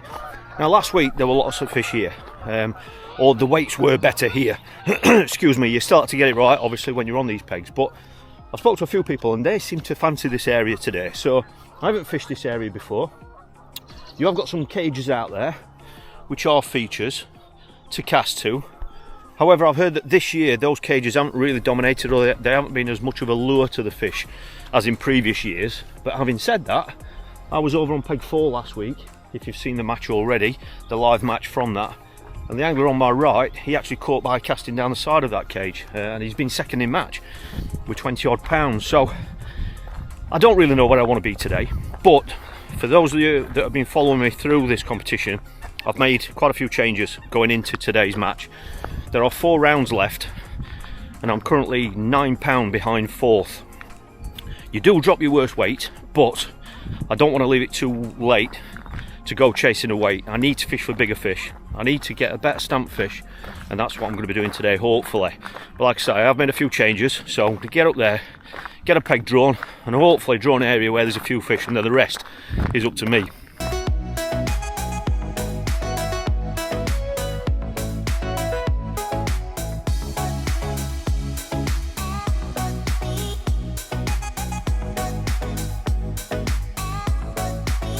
Peg 6 for me, quite familiar area to be fair, because I was on peg 4 last week, so I did actually weigh these pegs in. We're parking over on that other bank. I actually parked just next to the bridge, and I think it's a little bit deeper closer in there, someone said. I'm sure one of the lads who fished the pole there, he had to put extra line on his rig because it was deeper than expected. So open water peg, I think, so I'll see you over there, and it'll be interesting to see what it's actually like.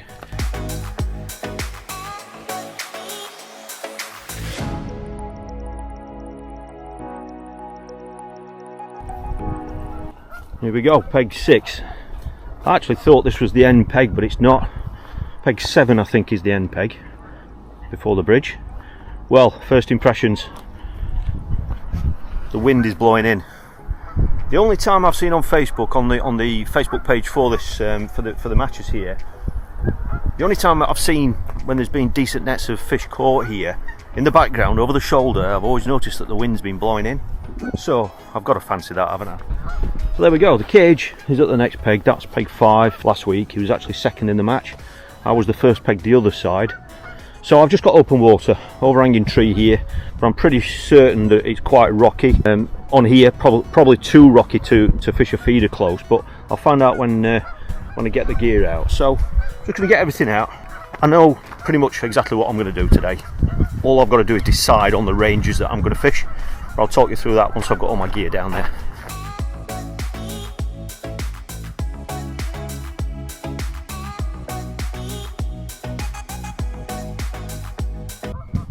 Well, it's a few minutes to the off.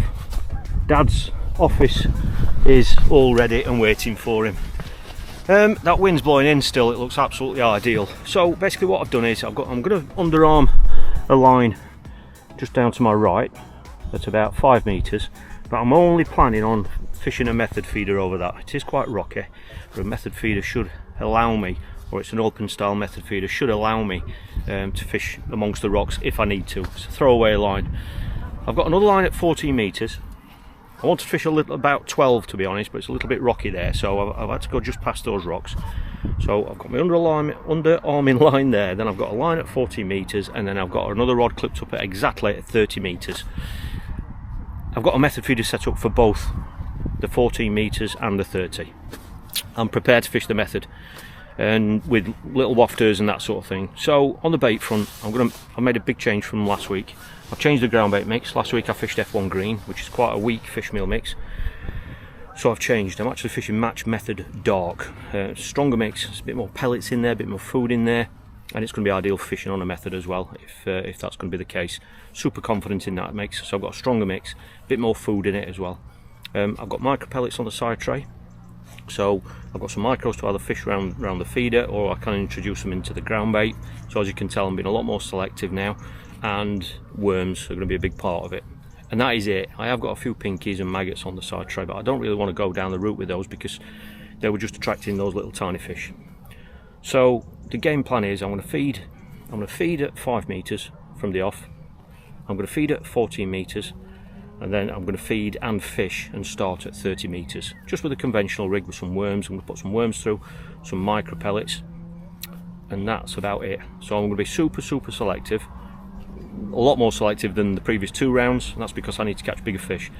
I'm hoping not to try and be too busy, because I think just that activity was drawing more little tiny fish in, and just slow things down a little bit, be a little bit more patient, and hopefully that wind's going to continue. Because you know, I'm not saying it is going to help the fishing, but it certainly helps my confidence seeing that wind blowing in. So that's it. So start at 30, feed the 14 and the 5, but kick off out there in the open water, and then just feel my way into it. I'll start on a conventional rig, and then I can switch that to a method feeder with a wafter if I don't want to be more selective.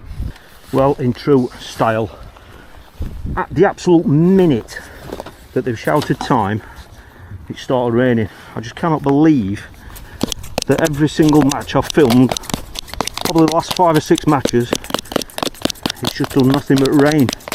So I'm a minute or 2 late now, just because I had to go and cover some stuff up. I will put the bait volley up if I need to, but I don't want to unless I've got to, just because I know what a difference it makes on camera. I'm just going to make sure these are chopped. Now I'm not going to chop these as fine as I did last week. Like I said, I want to be much more selective today, if I can get away with it. I'm only going to roughly chop these. There we go. Right, let's get this 30 metre line fed first, because that's where I'm going to start. Just got this on a 11-foot slim again, as you can see. Just going to clip a feeder on there. Make sure your braid's wet, which has not been a massive issue on the last few matches I've fished, has it? Because it's been chucking it down with rain. So what I'm going to do is just get some pellets in there and some of this chopped worm. I'm not going to put loads in because I'm going straight on this line. I'm going to be emptying it straight away, so I don't want to pack it in too tight. I just want a bit of a spread. Dad's still in the van at the minute. Just keep looking behind me so make sure he wasn't just arriving behind me.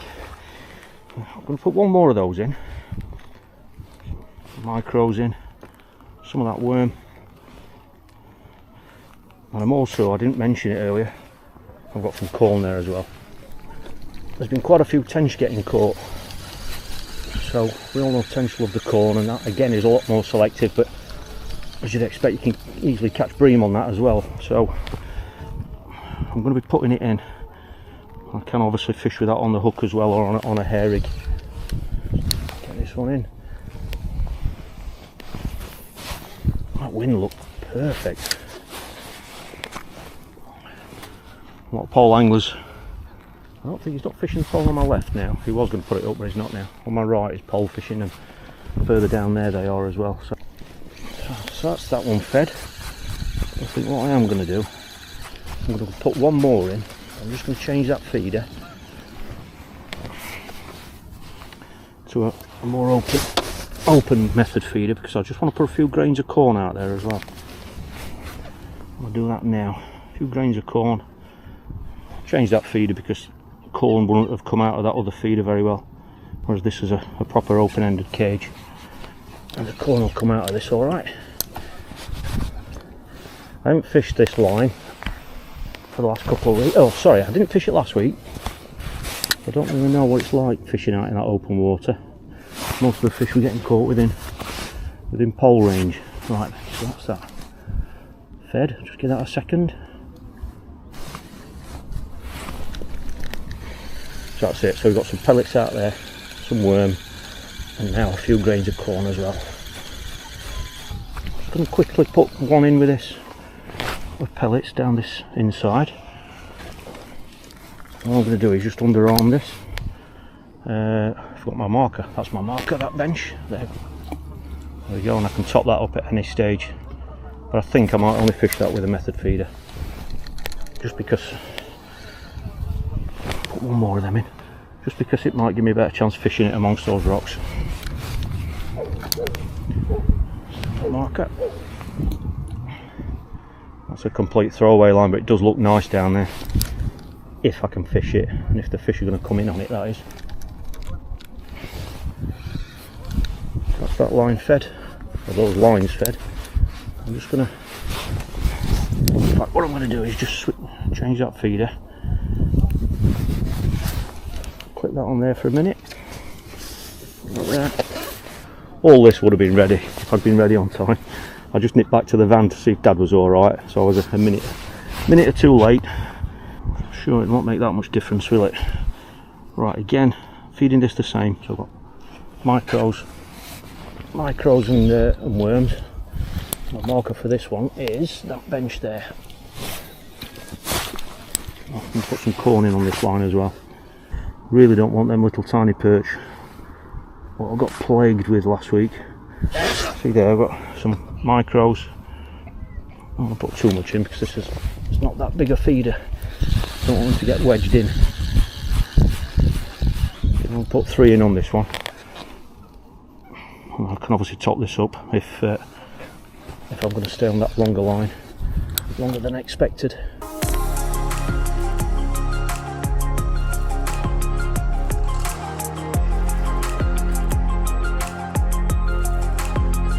That rain stopped, thankfully. So with this rig, I'm actually kicking off on a nice big. Well, it's a 14. I said big. Some patterns 14 look really big, don't they? It's a size 14 hook, so I can fish a proper bait. 0.13 hook length, which I don't really want to go lower than that. This 0.13 breaks at about £4, I think it is. Let's start off with 2 pieces of worm. I'm going to hook that one like that. It's only a thin worm, this one. Basically it's like a red worm, really.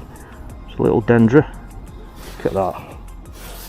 Brilliant bream bait, that one. So let's get a few micros in. Don't want to go too mad at the minute, but let's just see if there's anything out there.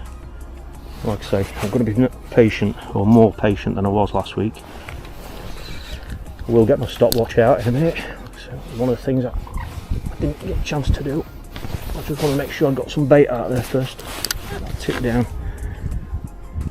That wind looks ideal. It really does. So I'm not going to fish it like I did in the previous 2 matches. If you did watch those, I was much more active, trying to make bites, trying to make things happen. Smaller feeder, literally, you know, really in and out all the time, trying to make something happen. And I think a lot of that activity sometimes has attracted a lot of the smaller fish. Been fishing just over 20 minutes. Well, that next peg's got a small skimmer. I've 3 or 4 small fish rattles on the tip. One of them, the worm's been stripped off, so I think there are some little fish out there, but not loads of fish. But the indications I've had, I'm pretty certain were small fish. So I'm going to have a couple more casts on this. If I don't get anything, I'm going to I'll chuck the method out there, see if we can catch something on that. Well, I was just considering picking the method feeder rod up and having a look on that. This has been out there just over 4 minutes. Really fast bite. Small fish bite. Let's see what we've got. Nice bits of skimmer, just for the confidence. Or is it a roach? The first fish anyway. I've been fishing 29 minutes. Not the stamped fish I wanted, but lost the mark. Glad on my right's catching 1 or 2 on the pole. I haven't been on that short line yet. So just going to have a couple more casts. Well, definitely 1 more cast on this. If it doesn't produce anything, then I'm going to have a look on the method feeder on this line. I'll make this my last cast on conventional on this line. Obviously this line it's there all day now, especially with these pellets in there and corn, because they're just going to lay there on the bottom, so I can keep revisiting this line if I need to. It'd be nice to get a bonus fish in the net. I'll make this my last cast on this. If I don't get anything on this cast, Let's reset that. Then I'm going to go out there with a little mini wafter on. Well, this has been out there for 3 minutes. I haven't had any indications whatsoever. Just out of the blue, the tip's just gone round with a little wafter. Look, one. Which is really encouraging.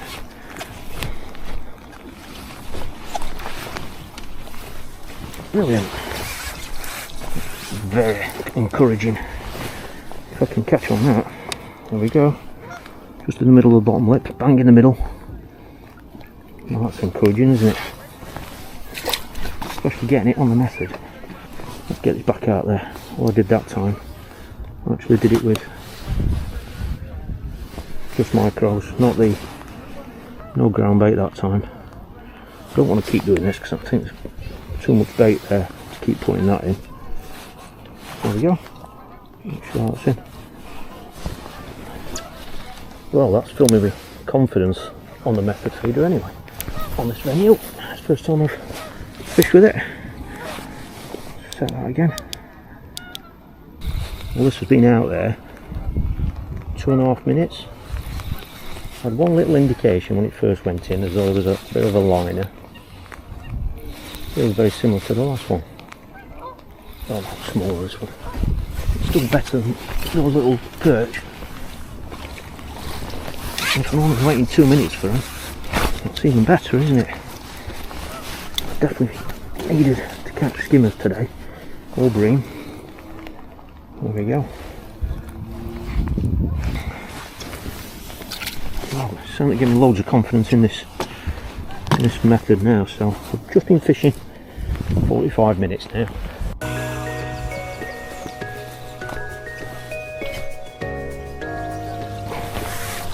A little bit bigger. Oh, wow. Talk about a positive change from how I fished the previous 2 weeks, even if it doesn't continue. It's made a huge difference, that, hasn't it? Well, this one's been out there 3.5 minutes. No indications. I just had a couple of pulls and then it all dropped back. Better fish, this one. I must admit, it's complete contrast this way of fishing to how I have been fishing. Just put the rod down and I let the fish up themselves. That's a much better fish, that one. That's the stamp that I need. Well, brilliant start. What a fantastic first hour. Look at that. Those are the fish that I need.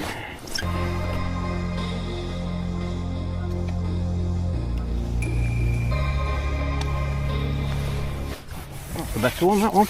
Yeah, a better one.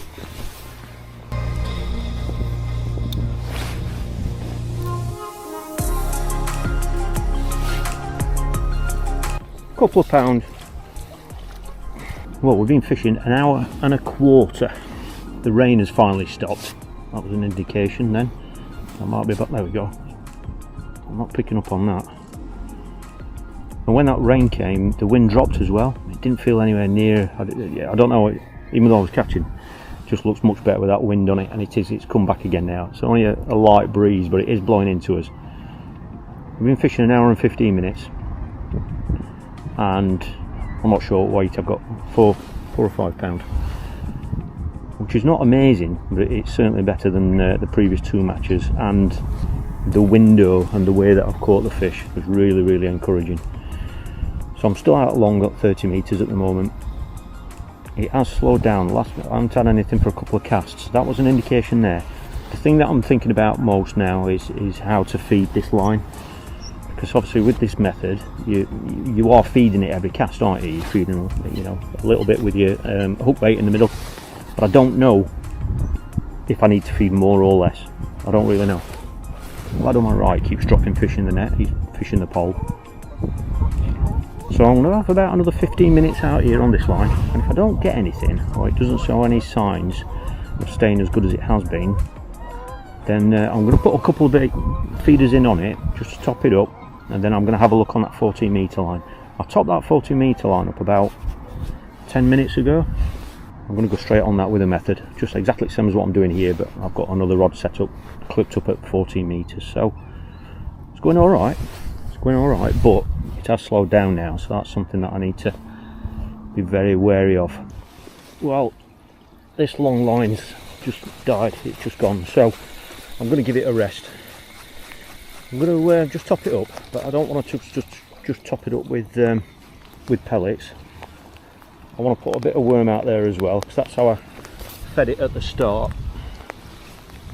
And the rain is back again. I'm only going to put one feeder full out there, because if I go on this short line, this 14 metre line, and I don't get any signs, then I'll be going back onto this line. So I don't want to put loads and loads of baiting on it, so I'm just going to put one in on it, some pellets and some chopped worm. Let's make sure Dad's not behind me. So I'm just going to put one out there,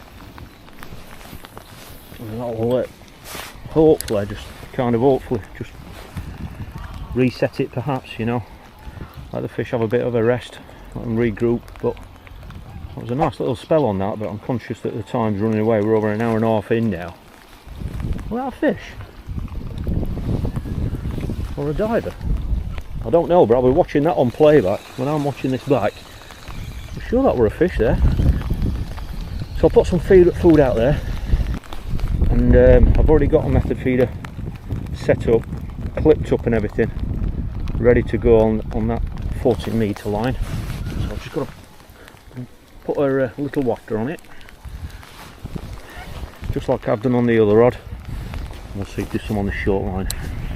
Little yellow micro, one of those Sonobaits micro wafter. Get that bayonet in there. That's it. Cover them up. I don't want to put the bait brolly up, because I know it can spoil the viewing for you. Hopefully it'll not get too heavy, so I can still keep my bait alright. Feeder arm down a little bit, because this is a shorter rod, this one. Where's my marker? There we go. There we go. Rod down, set that. It'll be brilliant if there's some fish settled on this line. I'm sure we'll get indications if there are some there. Set down a little bit. Shorter rod. That's it. Well, we've just gone over the 2 hour stage. I've literally had about 10 casts out there on that long line and not had a single indication. I've had a look on the 14 metre line, not had a sign. I've looked at 5 metres, not a sign. So I thought I'm just going to go back to the conventional, just to get some bait in like how I started the match. Put 3 pinkies on, which I haven't fed any of, and that's only been out there less than a minute. So I don't really know what to make of it. Maybe you've got to feed a bit of worm. I don't know, because the more I fish with just pellets on the method, it just got slower and slower and slower. I had that really nice good spell, and then it just gradually got worse. So maybe I've got to keep swapping. Maybe that's the key. I don't know, but I had to try something. So I'm just going to see if we can get some fish on this, on the conventional, but this is allowing me to feed some worms again, just to see if that's what they want. So if that's what they want, then I'm going to have to use this feeder to get some out there, but then switch to the method. If the method is going to pick out those better stamp fish, if the small fish come in again. With this hook bait on, I'm sure if there's any perch out there, they will be getting, you know, having a go at this. So this is only my second cast back on conventional, putting that worm through and some micros. So hopefully it's going to bring it back to life. Well, that's second cast on the conventional, and look what we've found. Doesn't take them long to find it, does it? Just gone 1 o'clock. This is first cast on my 14 metre line. It's the first sign I've had on it. trying to net fish to that side, away from this right hand short line. Brilliant. Like some of them on that short line. Look, middle of the bottom lip again.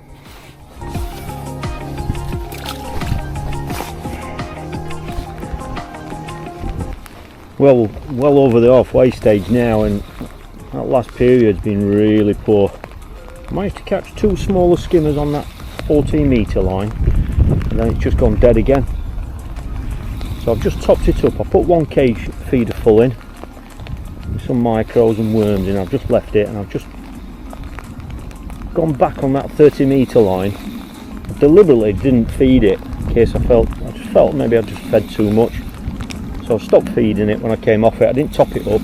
This is first cast back on that 30 metre line. Been out there 3.5 minutes. That's what we're after. They're the ones. So whether I've just fed too much or whether it's just a bit of a rest that's helped, I don't know. I just got the feeling that because it just got worse and worse, even when I tried to trigger it with like just a feeder full of bait or whatever, there was just no response whatsoever. So maybe I've just fed a bit too much. I haven't fed a massive amount, as you've seen, but it's a venue I'm still trying to work out. I apologise about the quality of the filming again. Just can't believe that it's another day in the rain. Like I said, only been out there 3.5 minutes that, so like I say, doesn't matter even if it was out there 10 minutes. Fish of that size, you don't mind waiting. I'm not hearing anything about how it's fishing. I haven't got a clue how it's fishing around the lake. Today's the first time of this winter or this autumn, and I've got the base layer clothing on now underneath. Not quite ready for the Sherpa clothing yet, the really thick thermal stuff, but that is coming. So what time is it? It's 1:45. I'm really hoping now we're going to get a run of fish in this last period.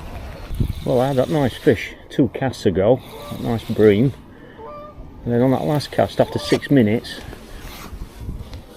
the tip has been twitching just as though there was one on trying to shake the hook out, and I've picked up and it's just bounced out of its mouth. I don't know if it was hooked right or not, or whether it was a line. I don't think it was a liner. I'm a bit concerned about that, really annoyed, but this has been only been out, well, this has been out there 5.5 minutes. So the trouble is when you prick fish like that, whatever, you can easily spook them out of the peg or whatever.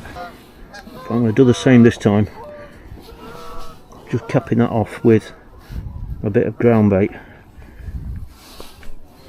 just to try and cut down a little bit on the amount of feed I'm putting in. I'm really concerned that I'm feeding a bit too much by filling that feeder every time with just pellets. We are into the final hour. It's 2:30. Now I've just had a fish about £2 maybe, £1.75 on this line, on the short line, but on that cast I didn't get anything. But I don't really want to sack it off just yet, so what I'm going to do is, an hour to go, I'm going to feed my longer line. I'm sure there's going to be more fish to be caught out there, I'm sure, but I don't really want to come off this short line because I've only had 1 cast without an indication on this particular visit. So I'm just going to put a little bit of worm, some pellets out there on that 30 metre line just to keep it topped up, because we're getting, you know, quite often this last hour might be when you're going to get a visit, and obviously I want to capitalise on that. The thing is, if I am going to get a visit though, I don't really know where that might be. It could be on the shorter line, or it could be on this 30 metre line, so I really need to keep them both alive. Let's put some food out there so that keeps that alive. So I'm just going to spend this next probably 3 or 4 casts on this 14 metre line, and hopefully I'll not come off it. But I've just heard one of the lads has just been round, and going into this last hour well, he was behind me about 10 minutes ago. Going into this last hour, he's walked right the way round from that other bank right up there, and he says £9 is the best weight all the way around, which tells you how hard it's actually fishing. So it's I'm obviously up there weight wise for today, but I really need to get some weight back on them leaders. That's the issue. I need £20 at least, really, realistically, otherwise I'm going to be falling too far behind for the league. So it's alright saying, you know, I think I need £20, but if there's not £20 to be caught, then obviously you've got to be realistic about what your target is. We're into the final 30 minutes, and that last period, the last 20 minutes, 30 minutes, just been fishless. I came off that short line, went back long, and this is my third cast out there, and I haven't had a single indication. So I'm going to make this my last cast on this, and then got exactly 30 minutes left. I'm going to go back onto that 14 metre line. Now that that's had a rest, I topped it up before I came off it. I'm just hoping I might get a run of fish on that short line in that last period.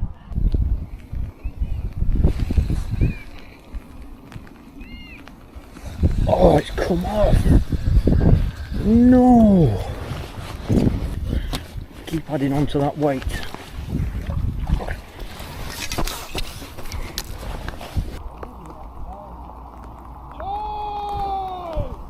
That's it. That's it.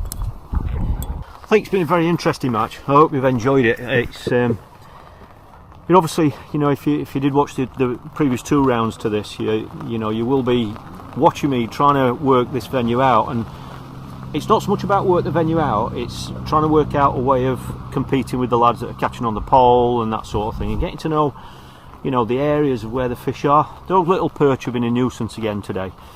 I've caught probably 30% today on the conventional feeder rig, and the other 70 has been on the method feeder. There's been quite a few blank spells. It's been a little bit difficult trying to film it for you, just purely because that other camera, with the rain coming into the camera, it's just the worst possible conditions.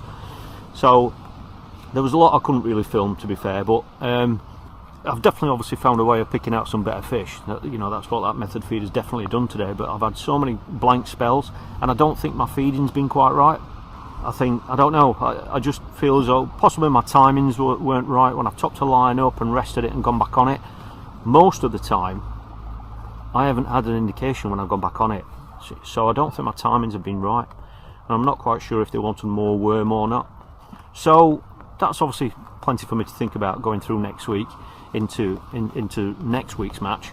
Yeah, there's quite a few ticks from today with those changes, and it's given me a lot more confidence in that approach in the method feeder with that particular ground for picking out those better fish. It'd be nice if I've made up a bit of ground on those leaders, or at least gone up a little bit, but yeah, it's another stepping stone, and now we've got 3 matches in this league to go.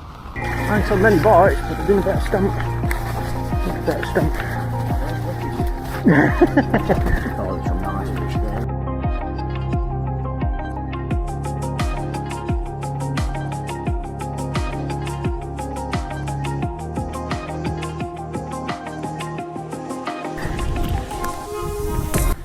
Well, I haven't really tracked my weight, I'll be absolutely honest today, but that's weighed more than I thought. Much closer to £20 than what I thought. The weight's £17 odd. I think the top weight up to here has been another £17, but I think that's just beat me by a few ounces, I think, and that's Jason Lebosket. He's been down on peg 9 down there, the other side of the bridge, so I think he's done me by a few ounces on this bank. Another one to weigh in down there that says he's caught quite well, so not the mega weight that I wanted, but on the day it sounds like that's a really good weight. And you know, you've seen the stamp of fish what I've caught, and that's definitely the way I need to go now. I still haven't got that right, don't get me wrong. I think, as I've said to you earlier, I think the feeding can be better, I think, and the timings. But that's something that I can work on next Sunday, but I've got a great foundation there. Whether it works or not, I don't know, but it's certainly given me a lot of confidence in catching those better stamp fish. So yeah, it's turned into a really interesting league now, and just 3 matches left to go.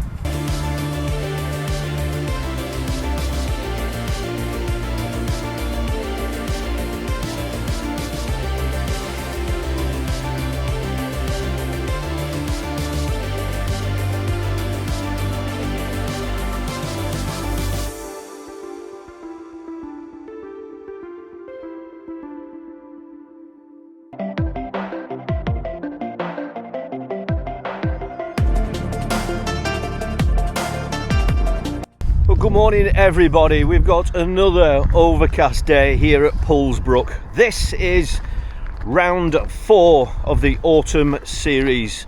If you haven't seen any of the previous matches, they are all right here on this channel, the previous 3 rounds for you, if you want to follow how we've been getting on through this very challenging autumn series. It's round 4, it's a Sunday. We've got a bit of a wind blowing. This is a different direction from last week. On last week's match, if you want to watch it, I was over there on the early pegs. Now the wind's actually coming off those pegs today. I'm not saying that's going to make a difference, but last week there was, what little wind there was coming into us, and I think it looked ideal over there. However, today it's in a different direction. It's coming from the left and in, and this is going round the arm. We're down to where I was on round 1. But that's the only time that I've drawn on this bank in this competition. I was down there on round 1. Round 2 and round 3 I was over there, where you can drop your gear off behind your peg. So the current state of play, this is a weight competition, so it's cumulative weight over the 6 rounds, but you do drop your worst weight. And for me, I'm £1 off 4th. So I had a much better round last week. I changed a lot last week. I changed a lot the way that I was fishing. I changed my ground bait mix, I changed my approach, everything based on what I'd seen on round 1 and round 2. And last week it worked really well. So I'm going to go down that route again today, as you'd expect, but I have also changed a couple of things as well. I've just kind of hopefully fine-tuned things even further, but the draw will make a difference. Now, I don't know where the fish are going to be. It's the first time I've fished here in this series. It has been dominated so far with pole fishing, which obviously says that there have been lots of fish caught short, but I don't really know where I want to draw. So I'm going to get in there now. We're going to draw about 8:45, and it's well, I need some fish in front of me first, but my approach is going to be slightly different from last week. I'll just change 1 or 2 things, and hopefully I'm going to be able to find and pick out some of those better fish, because that's what I need to take these lads on who are catching lots of small fish on the pole.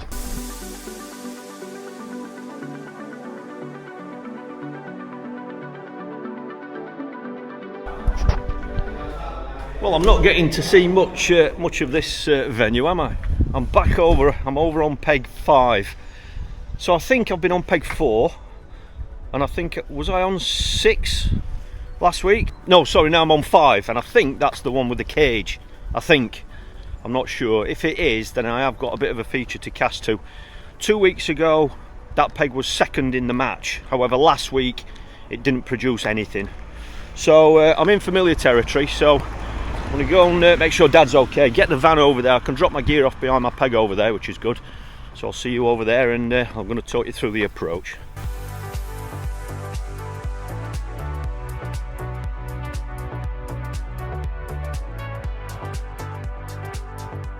Very familiar territory. Here we go, peg 5. There we go. That cage is actually, it's turned slightly. It wasn't in that position last time because you could cast down the side of it. So last week I was on peg 6 and I've been on peg 4. So here we go. Fantastic platforms here.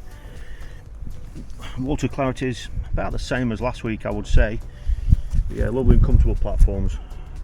Quite rocky on this inside, so I doubt I'll be able to fish really short today, but I think I'm obviously going to have to utilise that as cover and possibly a line in the open water. I've got Lee Cooper at the next peg, fantastic angler, knows the venue very well. He is going to be doing some whip fishing, I think, but I'm pretty sure he'll be putting a feeder up as well. So I'm going to get the gear out, get set up before that rain comes, and I'll talk you through everything once I'm settled.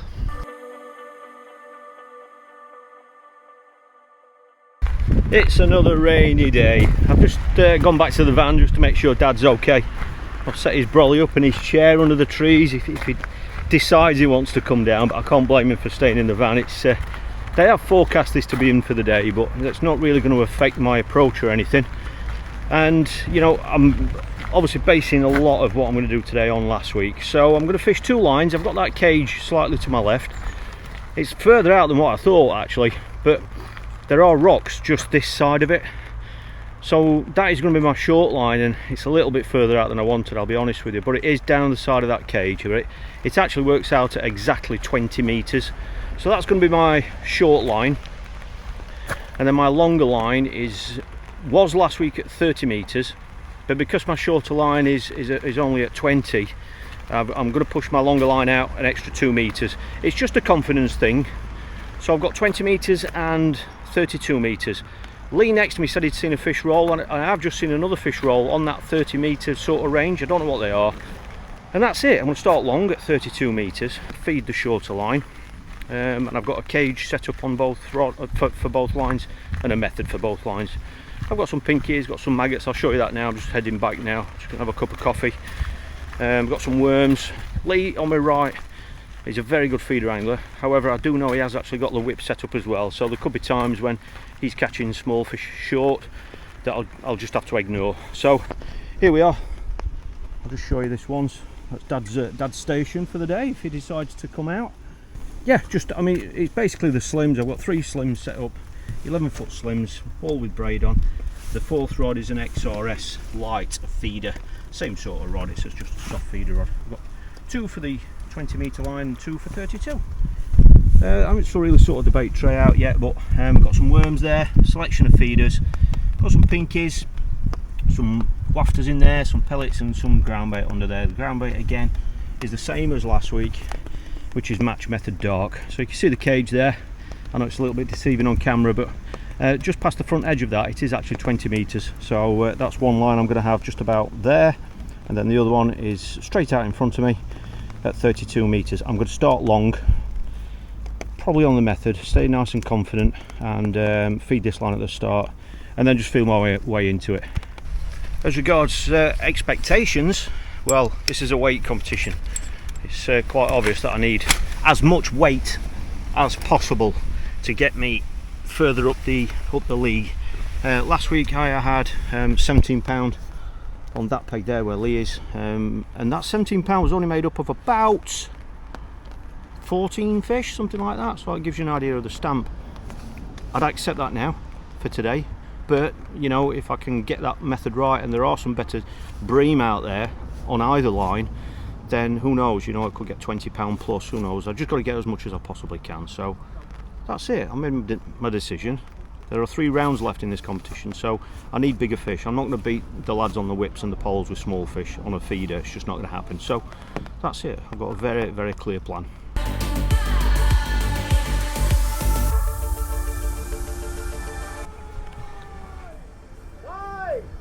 That's it, rolling. Good luck, lads. Good luck, mate. Just had a last minute adjustment to make there. I'll feed that long line first. Everything's covered up because of the rain again.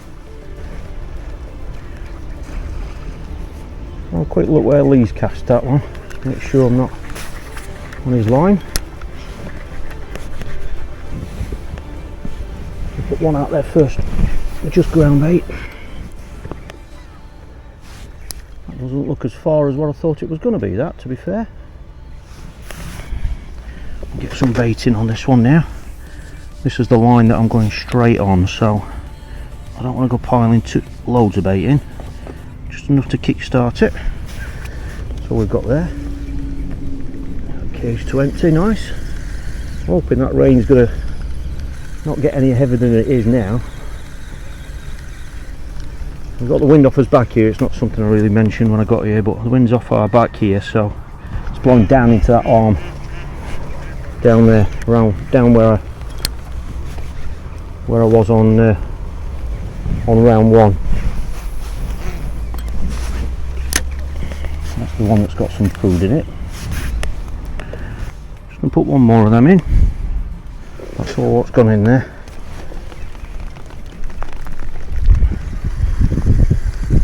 One more in, and then I'm going to feed that shorter 20 metre line next to the cage. I didn't realise that cage was moving as much as it is.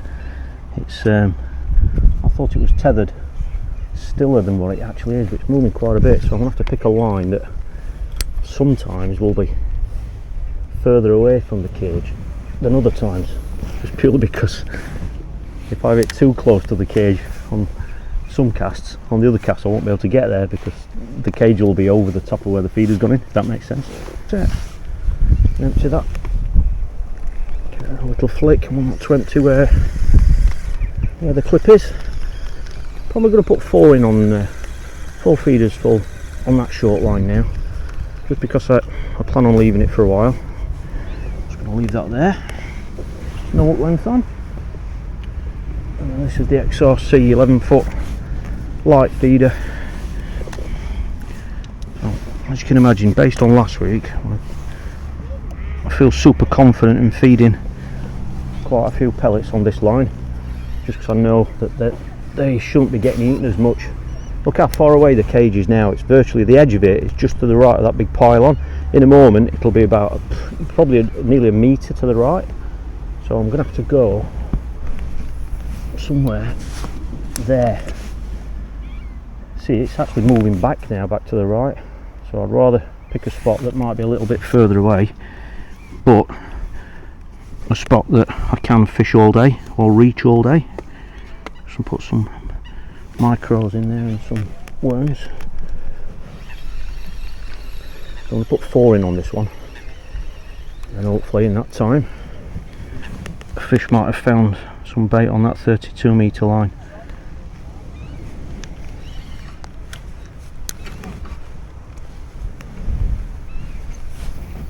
See how that cage has come back now? It's virtually right next to the feeder now, so that's something I'm going to have to watch all day. Hopefully where it is now it's not going to go any further to the right. It's stopped now, so that's literally on that feeder full, that is about over the top of it. I'm just hoping, based on what I've learned from being on this section for 2 previous sessions, is that I don't want those little tiny perch to home in on this bait, so that's why I'm sticking to mainly micros and a bit of worm. I'm not going to introduce any pinkies or anything like that. I just don't want to encourage them fish. Once they're in your swim you can't catch anything else, and they're really tiny. How close that is now, even on that same line, how close it is to that cage. Just going to put one more in with just pellets in. I'm going to start on, I think I'm going to start on a conventional feeder. I was going to start on a method, but I've changed my mind. I'm going to start on a conventional on that long line, just with 2 or 3 pinkies on. Let's see if we can pick off an early fish with a longer hook length. That's the 4th and final one. That is it. About a metre and a half back from that spot. This was at 20 metres. About a metre and a half back. That's where the rocks. There are rocks from there all the way back. So that's why I couldn't really come back any closer than that. Because last week on the pig to my right, I caught at 14 metres. That was my shortest line. So there we go. That's fed. Just got a 50 centimetre hook length, which is a bit longer than what I started with last week. But I just want to start on this just to find out if there's anything out there. If there are fish moving about, milling around the feed and stuff, I can shorten this hook length, but as I've already mentioned, if it gets to that stage I may find that a method feeder is more effective, which is what I've already got set up. Some nice bright coloured pinkies on. Let's put 3 on. Let's go for it. Let's go for a skimmer, a big skimmer or a bream. There's a few micros in the feeder. I'm not going to go deaf now, so I've already put some bait out there, so I don't want to go piling loads of bait in, because we don't know how good or bad the fishing's going to be. So if it is going to be hard, I don't want to blow it too early. That's it. Tip down. Lee's just netted one next to me, like a skimmer. Good sign. So yeah, so Lee's had a skimmer already, which is encouraging. Get that next feeder full lined up. Only going to have a couple of casts on this just to see if there's anything there. And if I don't get any positive signs, I'm going to have a switch to the method. I don't want any little perch hammering that straight away anyway, which was good. If you haven't watched the other previous rounds to this, when I say little perch, they're all literally that big. They're way too small to catch on a feeder. The lads fishing a pole, 3-4 metres, can obviously catch big numbers of them quickly, and that's why my approach is very much around targeting bonus fish now. Well, it's been out there about 4.5 minutes. Tiny little indication. I think it's a skimmer, this one. Just only 3 pinkies. Just about to reel in, actually. There we go. That's a good start. Hope to come out in the net. I'm going to have another cast out on that. I was going to have a cast out on the method feeder, but I think I'm going to stick with that for the moment. Just to get a bit of bait in. Set the stopwatch on this cast as well.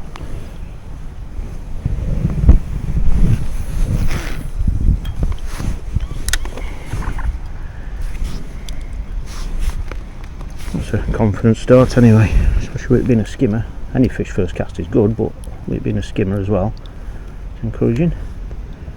Tighten up to that feeder, that longer up length. We have a chance of a bite on the drop, which is why I started on that and not a method. Well, we see that was a really fast knock then. That was like a small fish indication. Just a really fast knock. This one's been out there 2.5 minutes. That was a really fast bite. One of the big changes that I've made this week is I've switched to braid on the main line instead of mono on this rig. I think that was reflected in the bite. That would have been completely different last week on the on mono.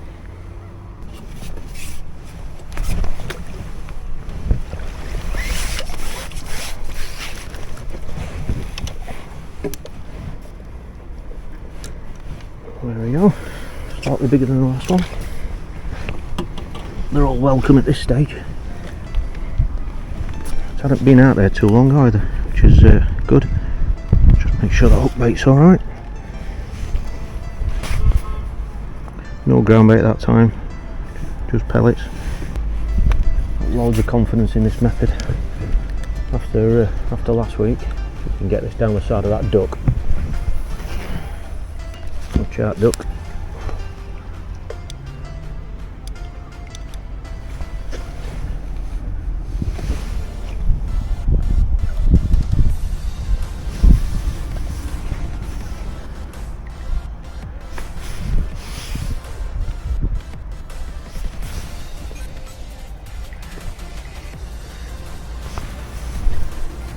Well, I've gone straight to it. That's the quickest bite I've had on here on this. It's really encouraging that. I'm going to bring my rod over to the right here because I don't want to encourage any fish kiting to the left because of that cage. That cage is tethered. That's something I need to think about if I do hook any bonus fish, but just try and make sure by getting the rod over to the right. Can't believe how quick that came.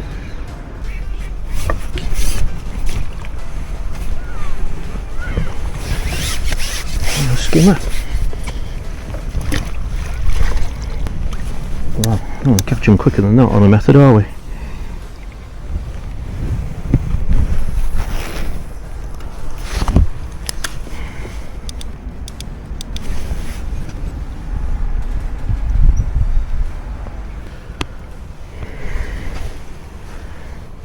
Well, we've been fishing, just coming up to 40 minutes. I've just had a liner on that. It's only been out there 3.5 minutes. It's a really big liner. But because I'm spending a bit more time on that line, I really need to top up my short line because it's been 40 minutes now, so I want to keep that line alive. Even though I'm expecting fish to be around that cage or island or whatever you want to call it, I still want to give them a reason to be settled on this bait, or at least be used to it there, so that when I go on it, hopefully I'll catch straight away. But I'm just only going to put one in on it, so I don't know how long it's going to be until I'm on it. Just put that one in, then I'm going to go back out on that 32 metre line. Lad on my left, I've heard him net 2 fish. He's fishing the pole, so I can't actually see him, but just through the grass I can tell he's fishing a pole, and I've heard him net 2 fish. Don't know how big they were. I think Lee's just got that one fish on my right, but other than that, you know, we can't see any other anglers, there's no one walking around. So you know, just got to kind of just fish your own match. And with it being a weight league, I know it sounds daft because that's all we do anyway, but we just got to try and get as much weight as we can. Just going to put a tiny bit of ground bait on that this time, just to get something falling off it. A bit of added attraction. It's deeper water. But yeah, that was a big liner I had on that last cast, which would signal there's still 1 or 2 fish out there, so no need to change in a minute.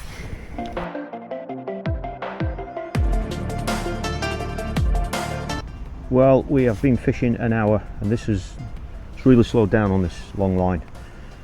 Strangely enough, last time I checked in with you I had a big liner, and then the next cast I had a bit of a sharp rattle, as though something had had a go at it or it was caught up round the line, and then the next cast I had another rattle, and then absolutely nothing. So I'm going to come off it now. I want to leave some bait out there, so I'm just going to give this another 30 seconds or so, just give it a chance, and then I'm going to put another, just fill the feeder up with some bait in. There we go. Oh no, it's come off. That was a mega quick pull, that bite. That. Oh, what do I do now? Well, I wonder what that was.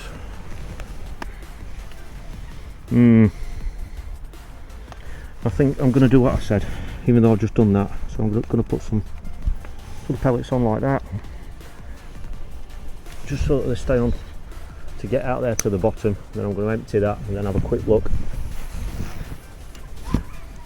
On that shorter line. I might just give this line a few minutes just to kind of reset. And that was obviously a fish there, so oh, that's annoying. Just empty that bait off. I'm going to have a look on that short line now, so I'll only have a couple of quick casts on that, a couple of 5-minute casts maybe, just to see if there's anything on it. I'm sure if there's any fish there, you know, I'll get liners or whatever. But if not, then that one feeder full of bait that I just put out on that long line might be enough just to reset that line and let some fish regroup. So I'm going to go straight onto this, exactly the same setup as on my long line. I'm going to kick off with the same hook bait, just purely because that's where my confidence is now. For now, Lee's had a second fish on my right and a lot on my left. I think he's had 3 on the pole now. So I've got 5 skimmers, so I'm doing alright. It's taken them quite a while to catch them, and we haven't had a bream yet or any better stamp fish, so it's something that hopefully will change. Right then, let's get this in place. Get online. The cage has just moved to the far left again now. That breeze has just pushed it, so I've got to go on the line of where I fed, which is there.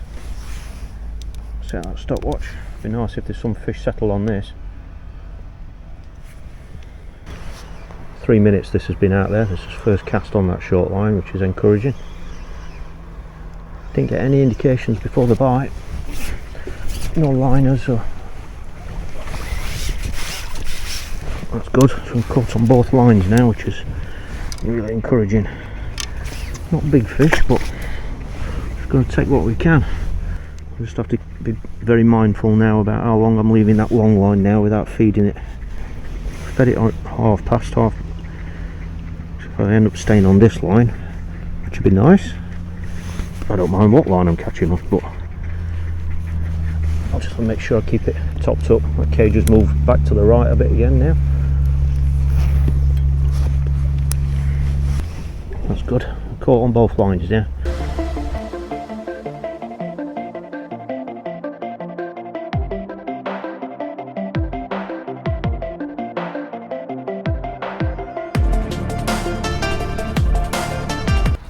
First cast on a conventional rig on the short line. I thought I had to try it. I was getting little indications. I'm going to have another cast on it. I'm not just going to rule it out on that.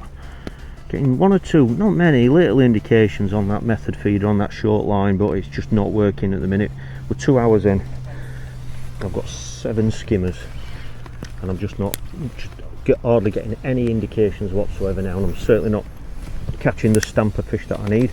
I'm very, very concerned about that, so I think that might be slowly determining the rest of my match. But it's certainly not as good as last week, and there's definitely an absence of those better stamp fish. Oh, there we go, we just took one on that. That feels like a skimmer. Just while I was tightening up, I thought a little perch had grabbed it. Definitely hard work today. Just got to keep fighting for every fish you can get, really. Well, stamp fish anyway. I think if you put pinkies through and worms, you're going to catch those little perch, but they're no good. Absolutely no use to us that are chasing those weights. We need net fish. So I'm glad I had that extra cast on that. So there we go. Maybe I've just got to keep changing. Well, there's a few fish there now on that short line. I'm just fishing a little cage feeder. A cage feeder next to the cage, and I have had a couple of skimmers on it. I'm up to nine skimmers now, but they're not big fish. So on this line I've had a couple of skimmers, I've had a couple of chunky perch, and 2 or 3 other little fish quite quickly. I don't know what I've put in the net, probably a pound. It'd be nice if we could pick out the odd better skimmer on this, but just holding the rod. Most of the bites have come really, there we go, really quickly. And you know, whilst these aren't big fish, yeah, this is only a little perch again. Lee's struggling with these fish now on his long feeder line. He's literally just he's put that down now. He's gone onto his short pole line because he says he might as well catch those little fish much quicker at short range on the pole. So I'm just going to persevere with this a little bit longer. If those little perch do dominate, then I'm going to have to come off it and just go back, or at least stay on this line but fish it with the method feeder. But I'm just really concerned that, you know, we're not catching the stamper fish that we need. There's only really one person catching well that we've heard of, and that is Martin, who's winning the league. Well, he's won up the first 3 matches just fishing the pole, and he had 80 fish about half an hour ago, so he's going to be on for another good weight. He's way over to my right. That's another fish. You see, these bites are coming quickly, but just not convinced you're going to get the weight of them that you need, not on the feeder. See, perch again. If the odd one was a skimmer, which early on it was, I did get 2. I'm going to have a few more casts on this. Like I say, I don't have to come off this line straight away. I can just put a method feeder over on it, and you know, and be a lot more selective. There's 2 pinkies. These little perch might just dominate now, but I'm going to give it a chance. I've just put one feeder full in out on my 32 metre line just to keep it topped up.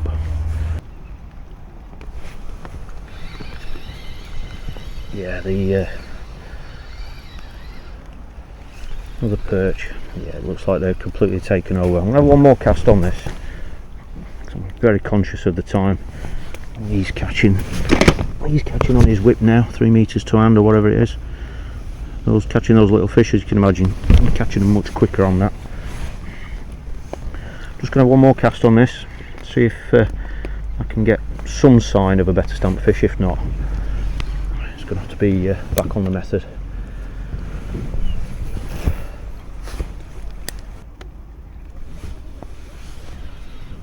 Yep, another perch. What I'm going to do, because there is some activity there, I'm going to have another cast on this line, but I'm going to do it with the method, just in case there are any skimmers around all that activity. See if I can pick one out before I have a look back long again.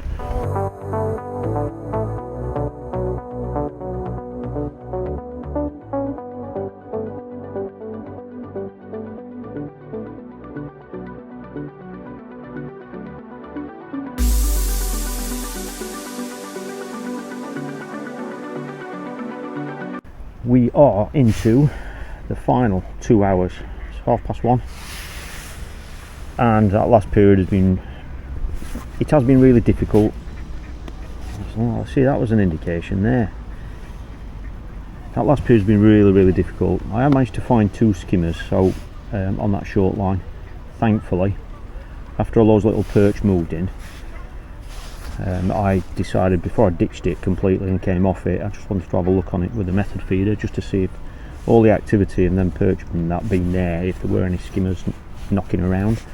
And I managed to get 2 on it, so I'm up to 11 skimmers now, but the stamp isn't anywhere near what we need them to be, and that's going to be an issue. So after that I got the 2, and then that's it. So that short line had died. So basically I've just topped it up with 2 6-hole size feeders. I've just put 2 in on it, just to push it a little bit. We're getting to the time of day now where this venue apparently is known for fish coming in. You know, sometimes, quite often, they can catch late short, and as you know, I haven't got a line shorter than the cage line. I just can't fish really any shorter than that properly because it's too rocky. So that is my short line, but I've pushed it a little bit. I need some weight, you know. £10 today is not going to be enough for me. If I'm going to get that, I haven't got that now, so it's not going to be enough. So I'm going to push it. I'd rather give myself a chance rather than just bitting and batting little perch and you know, and ending up with a mediocre kind of a weight. I'd rather just try and push it to give myself either a chance of catching bigger fish, if I can catch 1 or 2 bream, or to see if I can have a good run of skimmers. And I've just gone back long now, so I'm back out at 32 metres on a method. I've had 2 tiny little indications. I have kept that line topped up, but I really feel as though this is going to be the method to catch a better stamp fish. But I've had so many quiet spells, I'm not catching anything in between.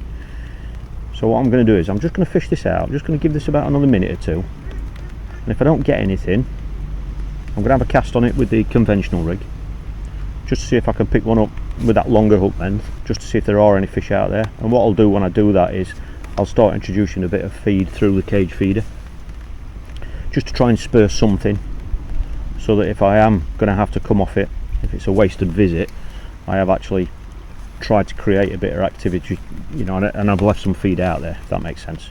So I'm just going to give this about another minute or so, and then if it doesn't go, I'm going to try that conventional, and then by that stage, you know, I'll be able to make a decision about whether it's time to go on that short line again and just push it a little bit. I just want to give myself a chance. Well, I've just fed that long line, just kind of set it up, pushed it quite hard to be fair, and this is my first cast back on that short line. Been out there just under 4 minutes. I had a couple of little indications while it was in. Looked like small fish rattles, to be honest. Better stamp fish. That's better. They're the ones that we want. No, they're the ones that we need. And bigger. That's what I wanted to do on that short line, just try and give myself a chance. And hopefully there's going to be some more. We've still got, it's just coming up to 2 o'clock now, so there's still an hour and a half to go yet. Well, I've just had a really big bang on the rod. I can't believe there was nothing there. Don't know if it was a liner. It was really fast, aggressive. I was really considering just coming off this line, and after that, you know, just resting it. I've decided to have another cast on it. It's only been there a couple of minutes. Found another one of the better stamp ones. That's what we need. Yeah, what we need. That's what I wanted to kind of push this line for. And still got an hour and 10 minutes, which is really encouraging. So what's happened there? My hook length broke off somehow for some reason, so I'm just going to change that and obviously go straight back on that short line. It's 25 minutes since I've fed that long line, so I'm happy to leave that a bit longer without topping it up.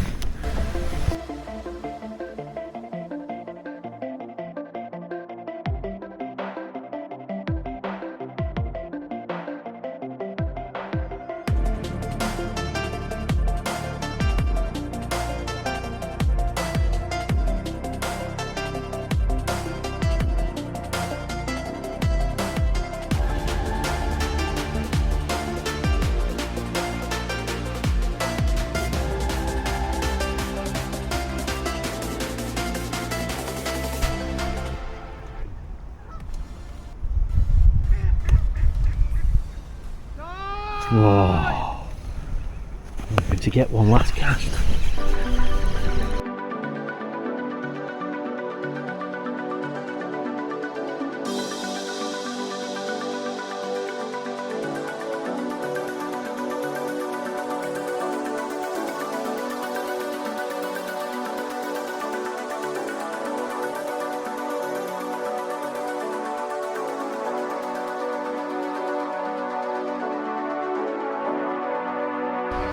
If anybody had asked me what I weighed, I wouldn't have thought I'd weighed that. I thought I was hoping for over £10, and they've actually weighed £14 odd, which I'm happy with. I've got to admit that.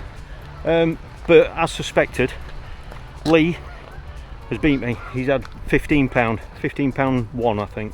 I've had £14 odd. So I knew it was going to be close between us because of all those pole fish have literally just made a massive difference. He has caught about 7 skimmers on the feeder, but then obviously for the remaining 3 hours or whatever, he just kept putting fish in the net on the pole. Just like I said, you know, it's taken me a long time to catch those fish, and in that time, anglers like Lee who are fishing short poles, they're putting fish in the net, you know, and if any bonus fish come along, like a bonus skimmer or a bream, then that's how obviously they're taking them. He has had a bream late on, which he says that's what's helped him beat me, but in full respect to him, you know, he's had another 30 small fish to go with that as well. So without all them, he would have needed 2 bream. Are you with me? Or 3 bream. So that's tactics. That you know, that's methods, and that's what's been happening. I think Martin's got the top weight again. Martin, who's winning the league, he's had £20 down there. So he's pretty much not going to get caught, I wouldn't have thought. So for me, I obviously just need to see what the other anglers have caught. But I've had a £14 odd back onto my tally, and I think I've learnt a little bit. I was hoping for a bigger weight than last week, or the last round, but I have caught all my fish on the method that I fished last week. But I still think there is room for improvement there. But I think it's a feeding thing. So there we go. Another £14 odd to go onto my tally. We now have 2 rounds to go, and you do drop your worst weight, so it's going to go right to the wire. But I've enjoyed it despite the weather. I don't only go fishing when it rains, I promise you. But I hope you've enjoyed sharing this round 4 match with me. Hope you have. If you have, please give it a thumbs up, and that tells me that you'd like to see more videos like this. And hit subscribe if you're new to the channel so you don't miss out on any future uploads. So that's round 4 done with. The next 2 Sundays will be round 5 and round 6. I think I've made my bed.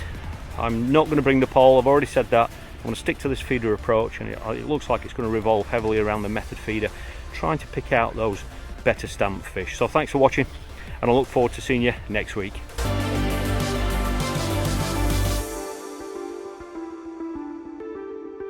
We've got a bream. That is what we need. That is absolutely nailed in that bottom lip again. They are what we need.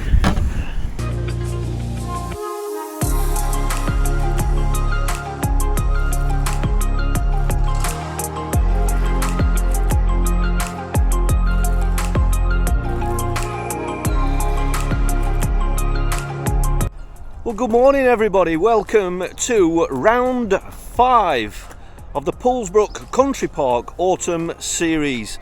We've got a big bright shiny thing in the sky, I can't believe it. This is the first time we've been here and it hasn't been raining. This is round 5, so that means that after today is only one final round, which is next week.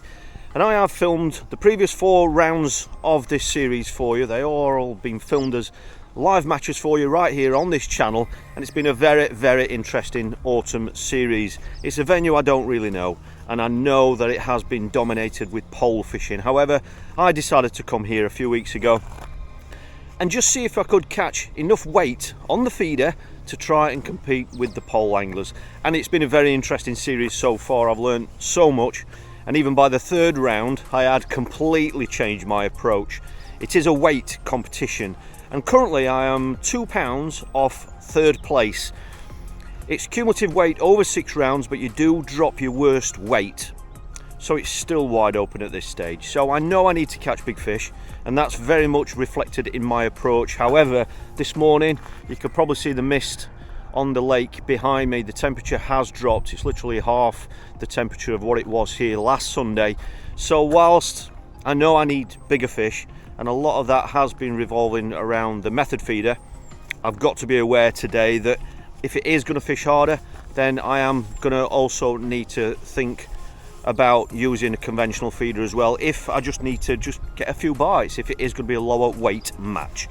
So we're fishing 10:30 until 3:30. We're just about to draw, so hopefully I'd like to draw on this bank. I've only been on this bank once, and I was right the way around that corner. That was in round 1, but round 2, 3 and 4 I've been over there on that bank.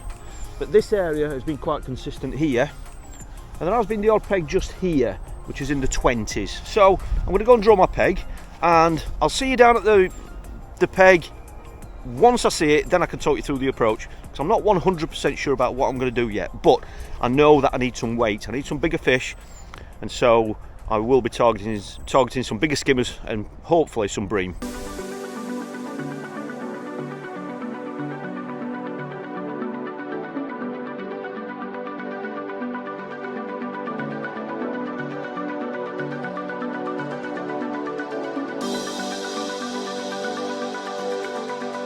Well, I was just saying that I fancied a different scenery today, and I haven't got it.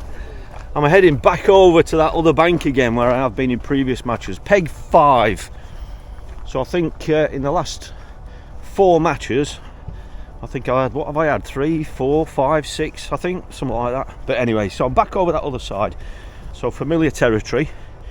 But having said that, there were some weights there last week. You know, I was amongst some fish. They weren't particularly easy to catch. It is much cooler today, and it's all about getting weight. So I'm going to get driven round there, make sure Dad's okay. I can drop my gear off at my peg there, which is a bonus. I'll get set up and I'll talk you through the approach.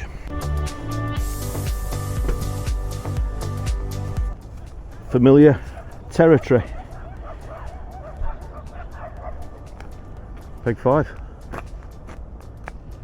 That's where Lee Coop was on the last match, when it rained all day. Exactly the same peg as last week. So there's the cage, or the floating raft, cage, whatever you want to call it. But that does fluctuate. It does move. Last week I didn't realise how much it was moving. It was moving. Where it is now, that's as far over to the right as it'll go. And it will go to the left by up to 1.5 meters. Remember that from last week, and that is a feature basically. I had to adjust my lines last week. So very different conditions. There isn't any wind at the moment. Like I say, it did rain last week throughout the match, but it's going to be very similar to last week, with a couple of tweaks as regards. I think last week I focused very heavily on the method feeder. I had the best weights, I think, just here on the feeder only. I think all the other weights were on the pole. It's quite rocky here close in, so it's very difficult to find a spot to fish an underarming line, which has been an important line. I couldn't find a spot last week. My shortest line was next to that cage. So again, it looks like I'm not going to have the option of an underarming line, but I will put a bomb down there just to see if I can get lucky and find a spot. So yeah, all my rods are set up, my bait's just about done, so I'll get set up and just talk you through exactly how I'm going to approach it once I'm on the peg.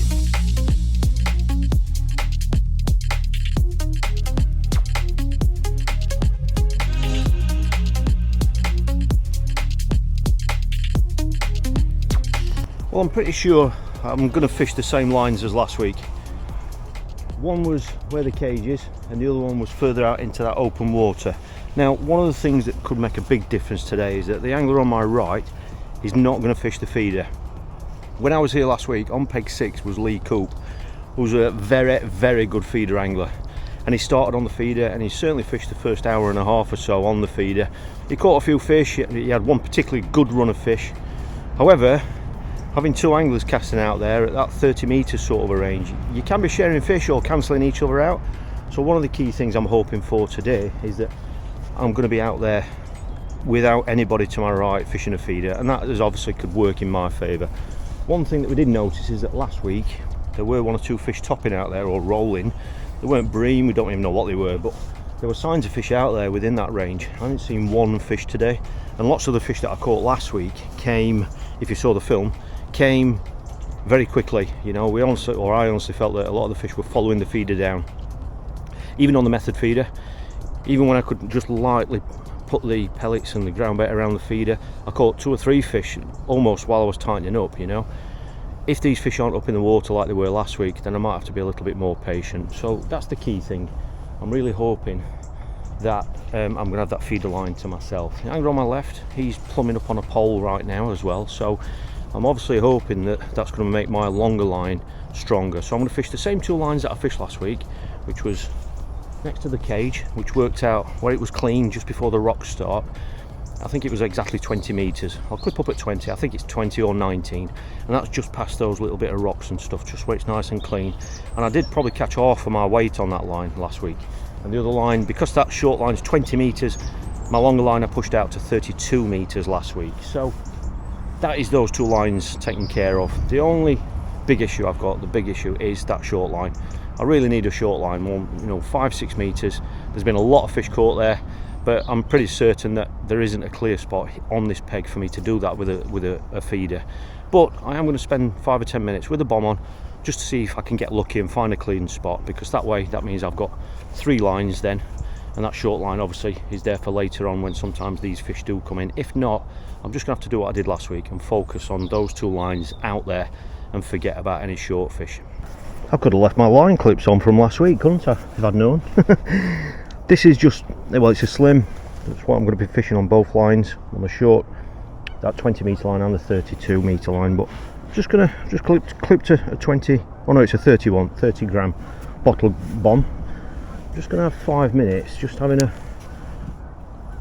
little plumb around, just to see if I can find a clean spot. Oh, did I get lucky there? I'll try that again, aren't I? Bang in line with that climbing frame or whatever it is. Anywhere from there and back by about 1 metre. Well, I don't know if I've got lucky there. I only did this a couple of times last week on this peg, and both times I got my bomb stuck. That'd be great if I can feed that line, or well, fish it. I can feed it, it's whether I can fish it or not. Might be a different ball game once I put a hook length on. Can't believe that to me already. Oh, that's locked up there. Those first 3 pulls through seemed as though I might have a chance. Obviously I can feed this. I don't need to put a specialist, you know, a specific rod up for this line. That could be doable, I think. Just try it slightly to the left. Yeah, I don't need a specific rod to do this. I could just use one of the rods that I'm already, yeah, that locked up a bit there. It doesn't seem as bad though. Let me just try it a little bit further that way.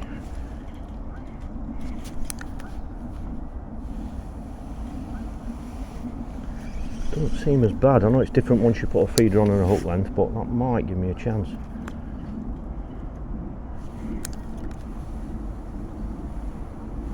Yeah, it is getting stuck a bit. Just get another 5 minutes. I'm just going to have a little play around and make a decision on that, and then I can get my other rods out and just get them clipped up, because I'm pretty sure I know exactly what ranges I'm fishing. Well, I think that might give me half a chance of being able to fish that just by fishing the feeder to hand, as it were, and so that could be an option. So I'm definitely going to be feeding it. I'm going to try it. I'm going to have a short hook length on anyway, so now forgetting about that, I can just get clipped up now at those 2 ranges. So I'm sure this is 20 metres. I'm going to clip up at 20, see how it is in relation with that cage, make sure the bottom's nice and clean, the cage there, make sure the bottom's nice and clean, and then my other line is 32 metres, which I know that is already clean. This is a completely different day from how it was last week when it was dark and cloudy and raining all day. It's really nice now, really pleasant. Hopefully we're going to catch a few better stamp fish today and get a better weight. I'm surrounded by pole anglers by the looks of it. I know Mark on my left, he has put a feeder up, but with the nature of where he's casting, it's miles away from me, so I've got a lot of confidence in finding a few fish out there. It's just whether it's going to be better to fish with a conventional rig with pinkies, chopworm and all that sort of thing, or whether it's going to be down the method feeder route. So I'm going to start on a conventional just to see if there's some fish out there. Probably start on double pinky, something like that, just to see if we can get some bites. If those little tiny perch appear, which have been a problem on here, then I can always switch that to the method feeder. One thing that, I've just got Dad's station set. There we go. I'm sure he'll be venturing out of the van today to come down and sit with me. One of the key things from last week was that when one of my lines started slowing down, so for example I went on a line after a rest, I'd get a fish and then you might get one second cast and then you might get an indication. What happened was, when that was happening, particularly on that longer line, I kind of gave it loads and loads of time to recover, you know, loads of time to get another fish on it.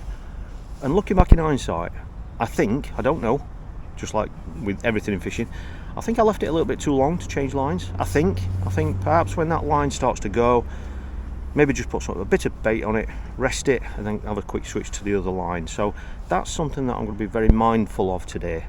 I'm not going to keep flogging the line, hoping that the other line is going to take longer to get going, because I got the feeling that when the fish came over the feed, or there were one or two there, it felt like there were only a couple of fish there. You were never going to go on it and catch 10 in 10 casts.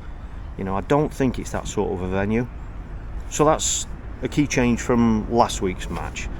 And other than that, the only key change really is that 5 metre line. There is one other thing that I'm going to do different today, and this is purely because, not because I know anything, it's purely because I need better stamp fish. I don't think pinkies are going to hold them, I know that, or maggots, and that's because there's so many little tiny perch out there. I want to stay away from those baits. So I have got micro pellets again, because they're the ones that I'll be using in the method feeder. Alright, those are, let me just show you, because there's a million different sorts out there. Those ones, just the Thin Perfect feed pellets, no flavourings or anything like that. So I've got those for the method feeder, plenty there, so I'm hoping they're going to help hold some better fish, or at least hold skimmers. And that seems to have worked really well the last 2 weeks. Alright, the same ground bait mix as the last 2 matches. So that's the Match Method Dark on its own. There's quite a bit of pellets in there. It's all about fishing for bigger fish now. I've got some dead pinkies, not live, if I do need them. You know, I don't want wriggling pinkies, because it's just, whenever I've done it before, it's attracted those tiny little fish. I've got assorted micro wafters there.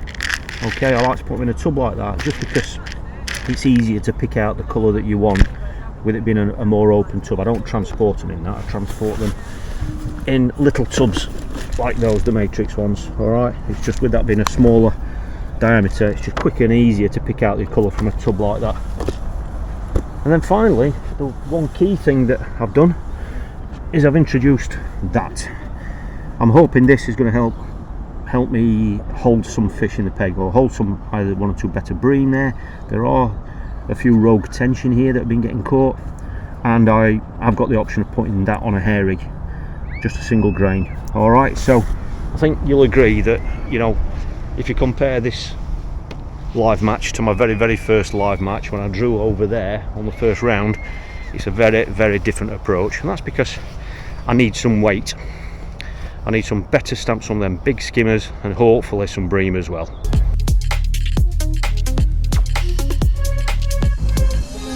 Couple of minutes before the off, and still haven't seen any fish moving out there. It's flat calm, as you can see, but it's a really nice day, to be fair. It's a lovely autumn day. I'm going to put 3 feederfuls out long, so my long line is 32 metres. I'm going to put 3 feederfuls out there, just with a nice quick emptying cage, one that I can be really nice and accurate with. I'm going to put the first one in with just ground bait, just to get something there. So the second one I'm going to put in with some chopworm, and some corn and some pellets, and then the third one I'm going to empty about, you know, halfway down, just to get some bit of a cloud there, and then that swim will have, you know, 2, 3, 4 minutes rest whilst I feed my 20 metre line next to next to that cage. I'm going to feed that a little bit heavier. I'm going to feed that with 4 feederfuls, but with a few more freebies in there, because I'm not hopefully going to be going on that line for the first half hour at least. So I just want to set that line up, and I'm not going to, like I say, I'm not going to spend as long on a line that's slowed down today. I'm just going to try and rotate a little bit more frequently and just see if that's going to just up my catch rate, basically, so that, you know, my first visit back on a line after a rest, if I can catch a couple of fish, that's great. If it then dies, I'm not going to waste too much time on that. I'm going to top it back up and then switch back to the other line. That's the plan anyway. And I'll see if those small fish are going to be a problem. If they are, then I will be spending more time on the method feeder. Wet that braid. That's it. Done. Just got a free running rig. Exactly the same setup as last week. 11-foot slim. Braid. Almost direct. I've just got a 1 metre leader. 8-pound shot leader there. Just a free running rig. Simple as that. It's all I'm fishing. This is obviously the conventional rig. The other rig I'll show you, but it's exactly the same reel, and that's it. Good luck, lads. The reel and braid and everything's the same. The only difference is that one's got a method feeder on it. So I'm just going to put one out there with just ground bait first. I'm going to count this feeder down. That's 32 metres. 1, 2, 3, 4, 5, just under 5. So I now know if I want to open one up at half depth, then I can just count down to probably 2 seconds and then empty it, and then I know it's around half depth. So this one, see the bait there that's going in, just the baits that we've just said. I'll try and make sure that these empty right on the spot now, so I'll pack them so they're going to empty on the bottom as neat as possible.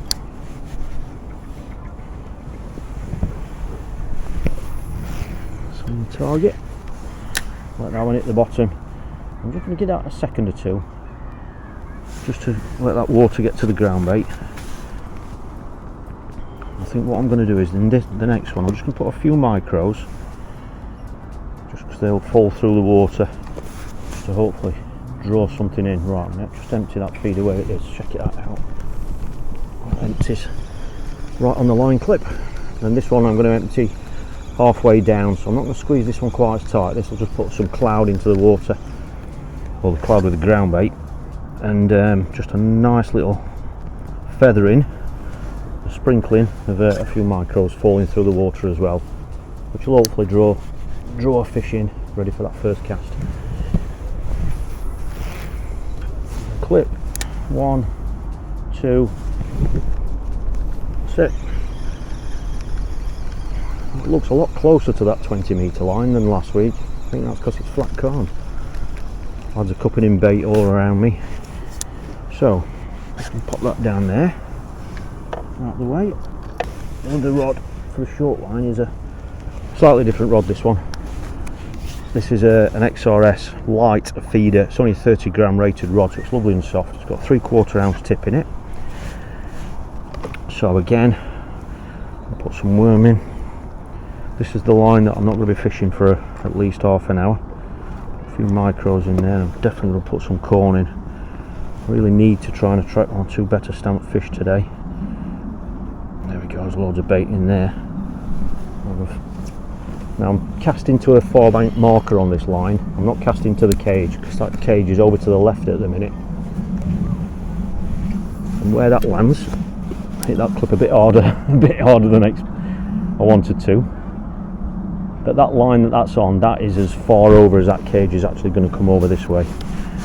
So when the cage does swing back this way, I'm still going to be able to cast to that spot, if that makes sense. Get some more bait ready. You can see the line that Mark's fishing on there, miles away from me. Complete contrast from last week when I was only a few metres from Lee's feeder line, who was on peg 6 on my right. That's it. See quite a bit of bait going in there. I'm going to put 4 in on this one. Not all packed with bait, there's only a bit of bait in there. I've got duplicate setup, alright, so I've got a conventional rig for the long line and a method feeder rig for that line, and exactly the same on this 20 metre line. I've got a method feeder clipped up at 20 metres, and then I've got this conventional feeder set up as well. A few micros in there. Think about trying to hold fish today, better stamp fish. And I've got a feeling, I mean, I don't know if Mark on my left is going to start on the feeder. I've got a feeling he might. Certainly the lad on my right, he's not even going to be fishing a feeder, so I might just be sat listening to them shipping small fish in all day. Just going to put one more on this line, just with sprinkling pellets, micros, and I'll be confident that if I'm going on that in half an hour, it'll still be some bait there, even if I've had a visit in that time. Not any fish moving. There's the odd tiny little, I'm assuming the tiny little roach topping all over it, not all over, but anyway, you know, there's been probably a dozen while I've been here, but they're only tiny little fish. That's it. That's that line fed. I haven't seen anything out in the middle, so I'm going to start on conventional. I've got a hook length ready and a cup of coffee. Just going to kick off with, I'll probably put 3 pinkies on, 3 bright fluoro dead pinkies, nice bright bait, just to see if there's anything out there. Last week I did get a skimmer first cast on this, and then it just completely died, so I'm just going to change that feeder for a different style feeder, and then just clip that hook length on. It should only take a few seconds. I've cut this hook length down. All these hook lengths that on these spools are 50 centimetres. I've cut it down to 30, so that I've still got a bit of a drop there, you know, if they are going to be taking it on the drop, but it's not too long that I've got loads of line laid on the bottom, because if these fish aren't moving much, if they are going to be grazing skimmers or bream, you know, sometimes you don't see the bite. 3 dead pinkies, there we go. I'm going to put any bait, well, just ground bait, because I've no idea how it's going to fish. Well, there's a few micros in there, to be honest, but no idea how it's going to fish, so I'll get this out there. One thing I haven't got ready, look where my marker was then. There we go, is the stopwatch, which I will get out, just so I've got an idea. I can monitor my casts, so I've got an idea of how long. There we go. Screw that on there in a second. On that leg. I'm probably just going to give it about 3 to 5 minutes, really. Probably 5 minutes if I don't get any signs. Like I said last week, I did get I had quite a few fish. Not loads of fish, but a high percentage of my fish quite quickly as the rig was settling, just as though they'd followed it down. But like I said last week, there were more fish showing, so there obviously were fish up in the water last week because we saw them. So that's it, settled in now. I'm going to give this 30 minutes. Give it 30 minutes, see how it is, regardless. Even if I don't get a bite, I'm still going to give it 30 minutes, just to give that shorter line time to just settle in. There we go. Wow, that was a fast bite, wasn't it? God, that was like lightning. I hooked it. So yeah, I want to give this line 30 minutes just to see how it goes. And if it's not producing what we want, then obviously I can have a look on that short line, and then that's it then. I'll just settle into rotating lines. I don't know what this is going to be, if it's a little roach or a... There we go. Roach, not the target, and definitely not the stamp that we need.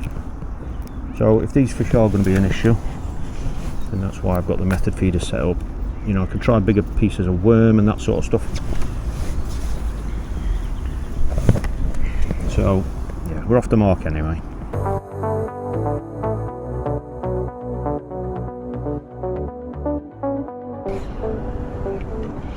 Well, we've been fishing 23 minutes. I've had 4 casts on that conventional rig. I've only had that little roach and 1 fast indication. There weren't any signs of small fish. So I've just picked the method feeder rod up and gone out there, and this has been out there 3 minutes. And without any sort of indication, I've had a pull and then a drop back and we're into a skimmer. Not very good netting there, but there we go, we're off the mark. Not one of the big ones, but it's a skimmer. Brilliant, right in the middle of the bottom lip. Fantastic, that's encouraging. We're off the mark now, skimmer number 1.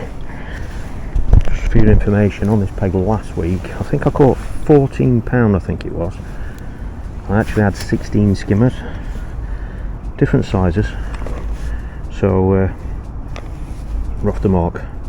Just a few pellets there, as you can see, mini wafter there in the middle. Like I say, it's the interesting thing is they're not catching loads on the pole. I think a lot of my rights only had 2 little fish.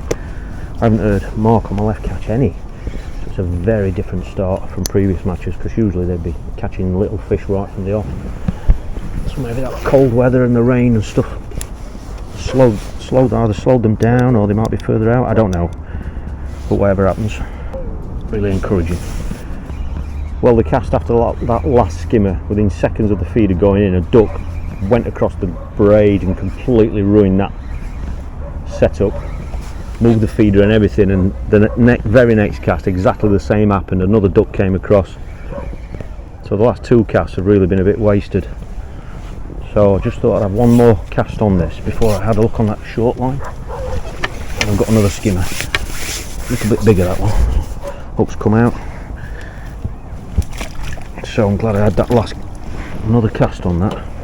I'd only been out there a couple of minutes, so I've got to have another cast, haven't I? If I do end up staying on this line longer than planned, then, you know, as you'd expect, I will just put a feeder full in on that short line just to keep it alive. That would be the ideal scenario if we can keep catching on this. But that's 2 skimmers we've got now. Both come on the method feeder, and both a tiny bit to the right, that one. And they both come in under 3 minutes. I don't like sinking the tip when I'm fishing for skimmers, to sink the line, because the bites on the skimmers, they're not like carp. If you've got your tip down under the water, with carp you just feel them because they take it, but with skimmers you're only getting that rattle or a drop back, and it's very easy not to miss the hook up properly, especially on a barbless hook. We've got 2 now, so just monitor this line, and obviously I'll keep that other line alive if I am going to stay on this. If not, I'm not going to dwell too long on this line. Well, that was an indication then. I will just put a feeder full of bait out there, come off it, rest it, and have a look on that shorter line. This has been out there just over 2 minutes. It's gone again. This one's a better fish, this one. We're not catching small fish on the pole, not that I know about. Still haven't seen any fish moving out there from that first 30-minute slow start. This last 2 or 3 casts, very encouraging. It's a bigger fish, this one, big skimmer stroke bream. Like I say, I've got it all to myself out there at the moment. Mark has fed out there on my left. He has put at least a couple of feederfuls out there, which I think can only help. You know, if there's only my feed out there, that's a better fish. That's really encouraging now. So we'll bottom that middle lip again. Brilliant to see. Even got the wafter back. Now what we need to get the weights. Well, that's encouraging. We're on 3 now. I caught 16 last week. Try not to pack too many pellets in there on that first bed. Conscious that there's going to be loads of pellets out there, and I've really no idea how many fish are out there. There we go. Get that out there. Bit of a breeze hitting it now. That'll help sink this braid as well before the next duck comes along.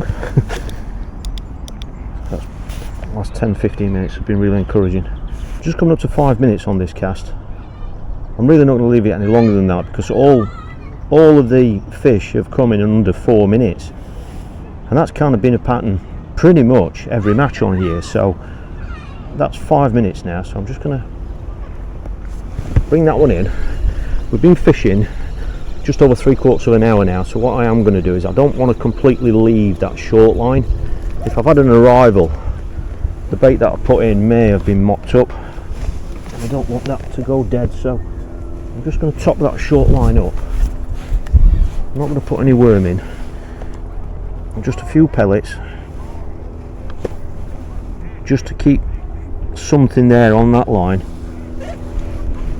But at the minute, I mean, I've only had one cast after this little spell where I haven't had a fish, so I've got to at least have a couple more casts on that long line. But that's all. I'm not going to, you know, flog it and flog it and flog it. If it needs a rest, it needs a rest. So just shake them pellets out, that ground bait. That keeps that line alive. Bit of a breeze coming now. Just see a movement there, right where my feeder. Well, it's slightly to the right, but it's bang on the same line. Don't think it was a big fish. So that tops that line up, buys me some more time. I've only had one cast on this without an indication on that last bit, so it definitely warrants at least a couple more casts, I think. The park's quite busy today, you know, with the weather being alright. There's lots of walkers and people walking dogs, horse riding and all sorts. So that's all the background noises. Dad's just gone back to the van because it's getting chilly. Just get that down there. That breeze should help sink the braid a little bit. But it's not an issue when the ducks and birds aren't there. It's only when they're there that it's an issue, with the braid being across the top or slow sinking. But it's only a 20 gram feeder I've got on as well. You know, it's the inter-size open method feeder which I've been catching on this lake. So it is quite easy to dislodge a feeder like that, you know. It's because it's not that heavy, so that's what I want to avoid. So we're on 3 skimmers. We're going, just coming up to the 50-minute mark now. The lad on my right, I've only heard catch a couple of small fish on the pole. Mark, I've only heard probably, I think he's had 2 fish on my left, just fishing a top kit. So the good thing for me is at this stage is that the pole line, certainly, well, I only know about the anglers either side of me. The pole line isn't dominating like it has done in previous weeks, which may suggest that those fish just aren't feeding at the moment. Or what I would prefer is that the fish have moved out in the lake. You know, it has gone a tiny bit clearer than it has been. But if the fish are out of pole range, or they're more comfortable out there, or there's more numbers of them out there, then that should benefit me, obviously fishing the feeder. So it's still early days. Just got to try not rush it. You know, when you get cold nights in autumn, winter, you've got to expect it to be a slow start. So even if bream are going to turn up, or big skimmers, quite often it might not be till the last hour. So you just don't want to blow your peg before then. Just be patient. And if you get a visit, then, you know, if you haven't done anything too daft with your feeding and stuff, then hopefully you're going to capitalise on it. One thing I have done, and I will show you me doing it, but I have just put the method feeder that I'm fishing, I've just filled it with pellets, and I've just put it on that spot that seems fishable. That's about 5 metres. With the feeder, I've just filled the feeder, two-handed it down on the bottom, emptied it. So, but that's all I've put there. Just a few micro pellets, nothing else. I don't want to go on that line and catch little tiny perch or roach. You know, I don't need them. I need better stamp fish, and they have been catching fish as close as that on here. Lee caught some on it on my right on the pole late on last week. So I'm only going to put pellets there, and I'm just going to drop on it with a method feeder. If that's been best for skimmers and bigger bream, then I've got to do it, and that'll be easier to fish if it is a bit rocky down there, rather than having a 30cm hook length. Are you with me? So I'm just going to monitor these next 2 casts. If I don't get anything, or any signs, or any encouragement to stay on this line, I'll put a feeder full out there with a bit of bait in, and then have a look on that 20-metre line. Well, I was literally on my last cast on this long line. It's been out there just over 4 minutes, and without any indications, it's just had a really strong pull round. So I was just about to come off it and have a look at 20 metres, but I'm going to have another cast on it now, aren't I? Just considering feeding this line, putting a bit of corn out there, keep that corn going in, not a lot, but keep it going in, and then hopefully by the second half I feel confident enough to try a grain on the hook to try and pick out bigger fish. But well, much better stamp, that's what we need. Right, bottom of the middle lip again. Definitely what we need. we don't need loads of bites if the stamp's there. So I've got to go back out there. Like I said, that took a little bit longer.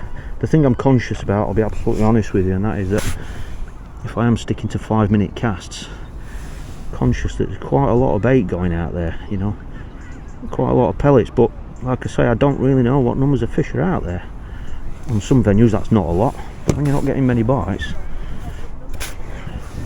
So I've just been trying to mix it up with a little bit of ground bait as well, just to try and make sure that I can still fill the feeder, but I'm not filling it and loading it with loads and loads of pellets, you know, just kind of watering it down, if you want to call it that, cutting it with ground bait. Unbelievably, I've just cast out there again without any indication in 5 minutes. We've got a bream. That is what we need. That is absolutely nailed in that bottom lip again. They are what we need. That last half hour has been fantastic. We've been fishing just over an hour.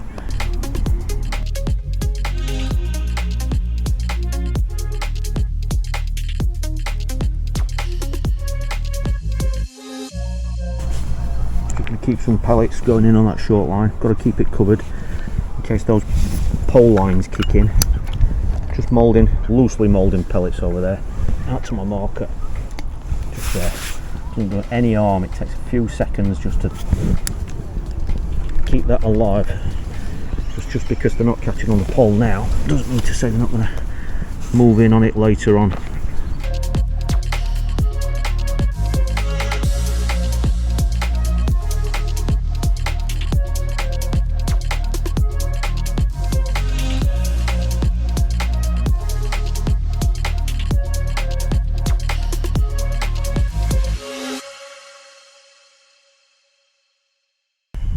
We are into the final 90 minutes, and yes, there may have been a lack of action.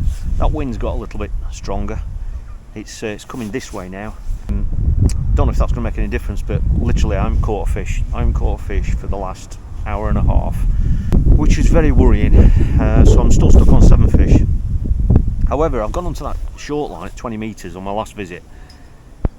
I haven't had an indication on it, and after 8 minutes I thought I'd give it a bit longer. The tip's gone round like this, and I picked up and I've just kind of come off something.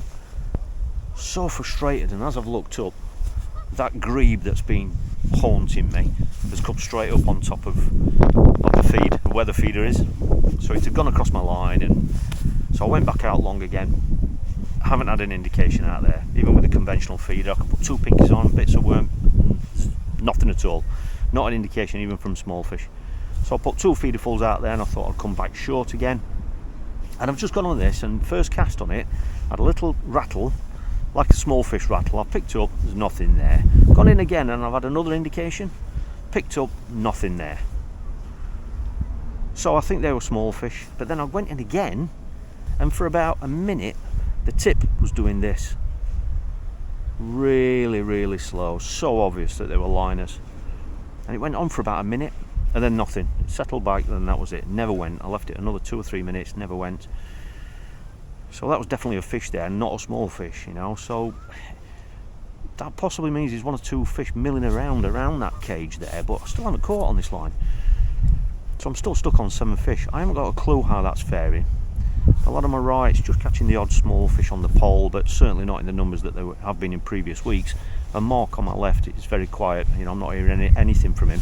But as regards the rest of the lake, I haven't got a clue.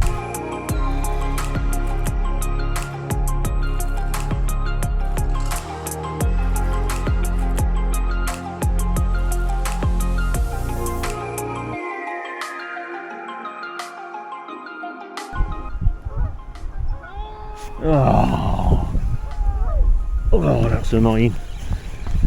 Well, I can't say I didn't try. I really put everything into that. I have no idea why those fish vanished after that little run, after the first hour, 90 minutes or whatever it was. I don't know. Have I fed too much? We'll never know. But I haven't fed that much, to be fair.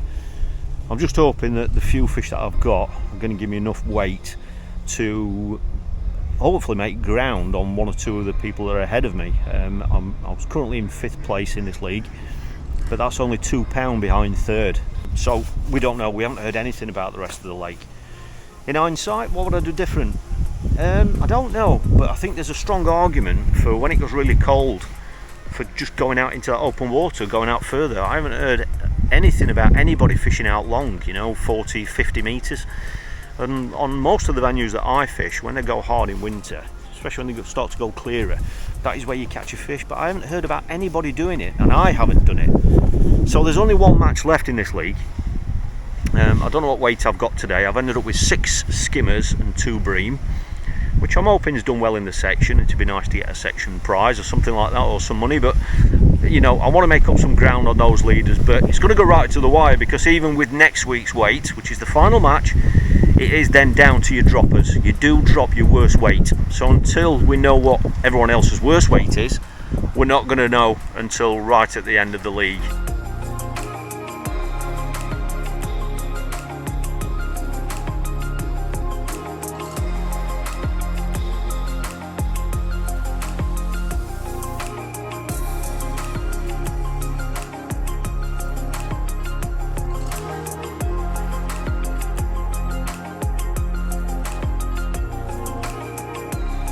I'm a little bit annoyed. Again, I've definitely fallen a bit short, and I think that's going to cost me. It's going to cost me in this league. I'm sure it is. Not for winning it. I'm nowhere near off winning it, and possibly not much chance of becoming second, but certainly third. I don't know what all the weights are over there. I mean, I've only had 8 fish. I've had 2 bream and 6 skimmers, but they've actually weighed 11 pound 2. Which is a bit more than what I thought, but it has fished hard. The top weight so far is down there, is Martin again. Martin, who's winning the league, and he's weighed 13 pound, which is, I'm 1 fish away. There's been a 12 pound down there, and then there's my 11 pound. Gary on my right has fished the pole. He was in 4th place so far going into this. He's weighed 4 pound on the pole, and Mark on my left has weighed 3 pound. So I certainly haven't caught the numbers, but I've definitely caught the quality again, and that's the 3rd match on the trot since changing tactics to fishing the method. I've changed my mix to match method dark. I'm feeding pellets. It's 100% worked again, but again for the 3rd match in a row, I've had really long spells without fish, and that's going to cost me, and I don't know what to do about it. I don't know what it is. I don't know if I'm feeding too much. I don't know if I'm feeding not enough. I don't know. I haven't got a chance to come down here and practice and stuff, and there's only 1 match left anyway. So what I'm taking away from today is, again, for the 3rd match on the trot, the method feeder, the pellets and the mix, 100% sorting out the better stamp fish, without shadow of a doubt. But I'm still, again, two or three fish short, and when you look that I've gone over 3 hours today without a fish, I'll need to avoid doing that. So that's it. So that was round 5. I hope you've enjoyed following me through this match and this series. If you haven't seen the previous 4 matches, then they're all right here on this channel, and next week is the final match. That is round 6. That is the final match. So it'll be interesting to see the leaderboard after today, but then even after next week's weight, whatever I catch, whatever everyone else catches, it's still going to then rely on what their lowest weight is out of the series, because that will be deducted off their total weight. So it's definitely going to go right to the wire.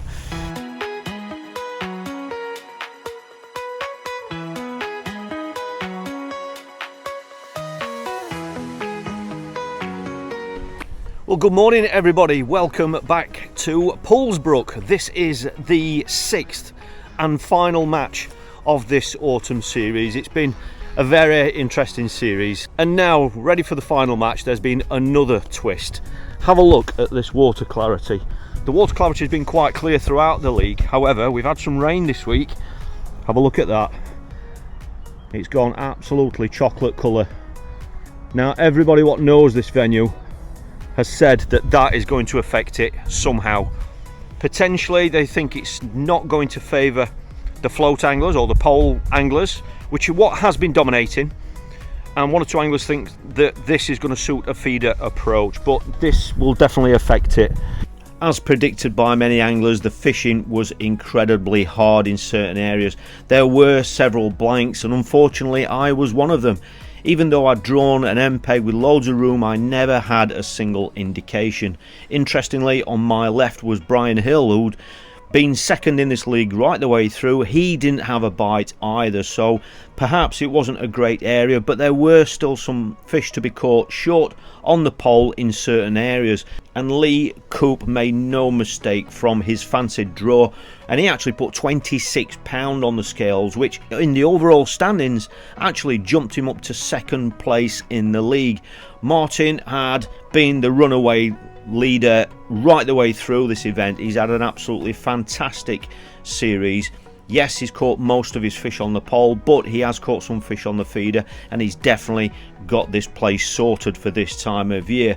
That means that because Lee had jumped up to second, Brian Hill had dropped down to third in the league, and that meant that I remained in fourth place overall in the overall standings, and that means that Gary had dropped down to fifth overall. So my aim was to try and finish in the frame in this very challenging series, and I've thoroughly enjoyed it. Martin has been a worthy winner. He's definitely got this place sorted, and fishing against such a great bunch of lads every week through this series, it's been thoroughly enjoyable. A huge thank you to Chris Buckley and the lads for running this series, and I really hope to be competing in more matches at this lovely venue next year. I really hope you've enjoyed this insight into me trying to work this venue out, and if you have enjoyed it, please give this one a thumbs up, and please consider subscribing if you are new to the channel. So thanks for watching, and I really look forward to seeing you on the bank again real soon.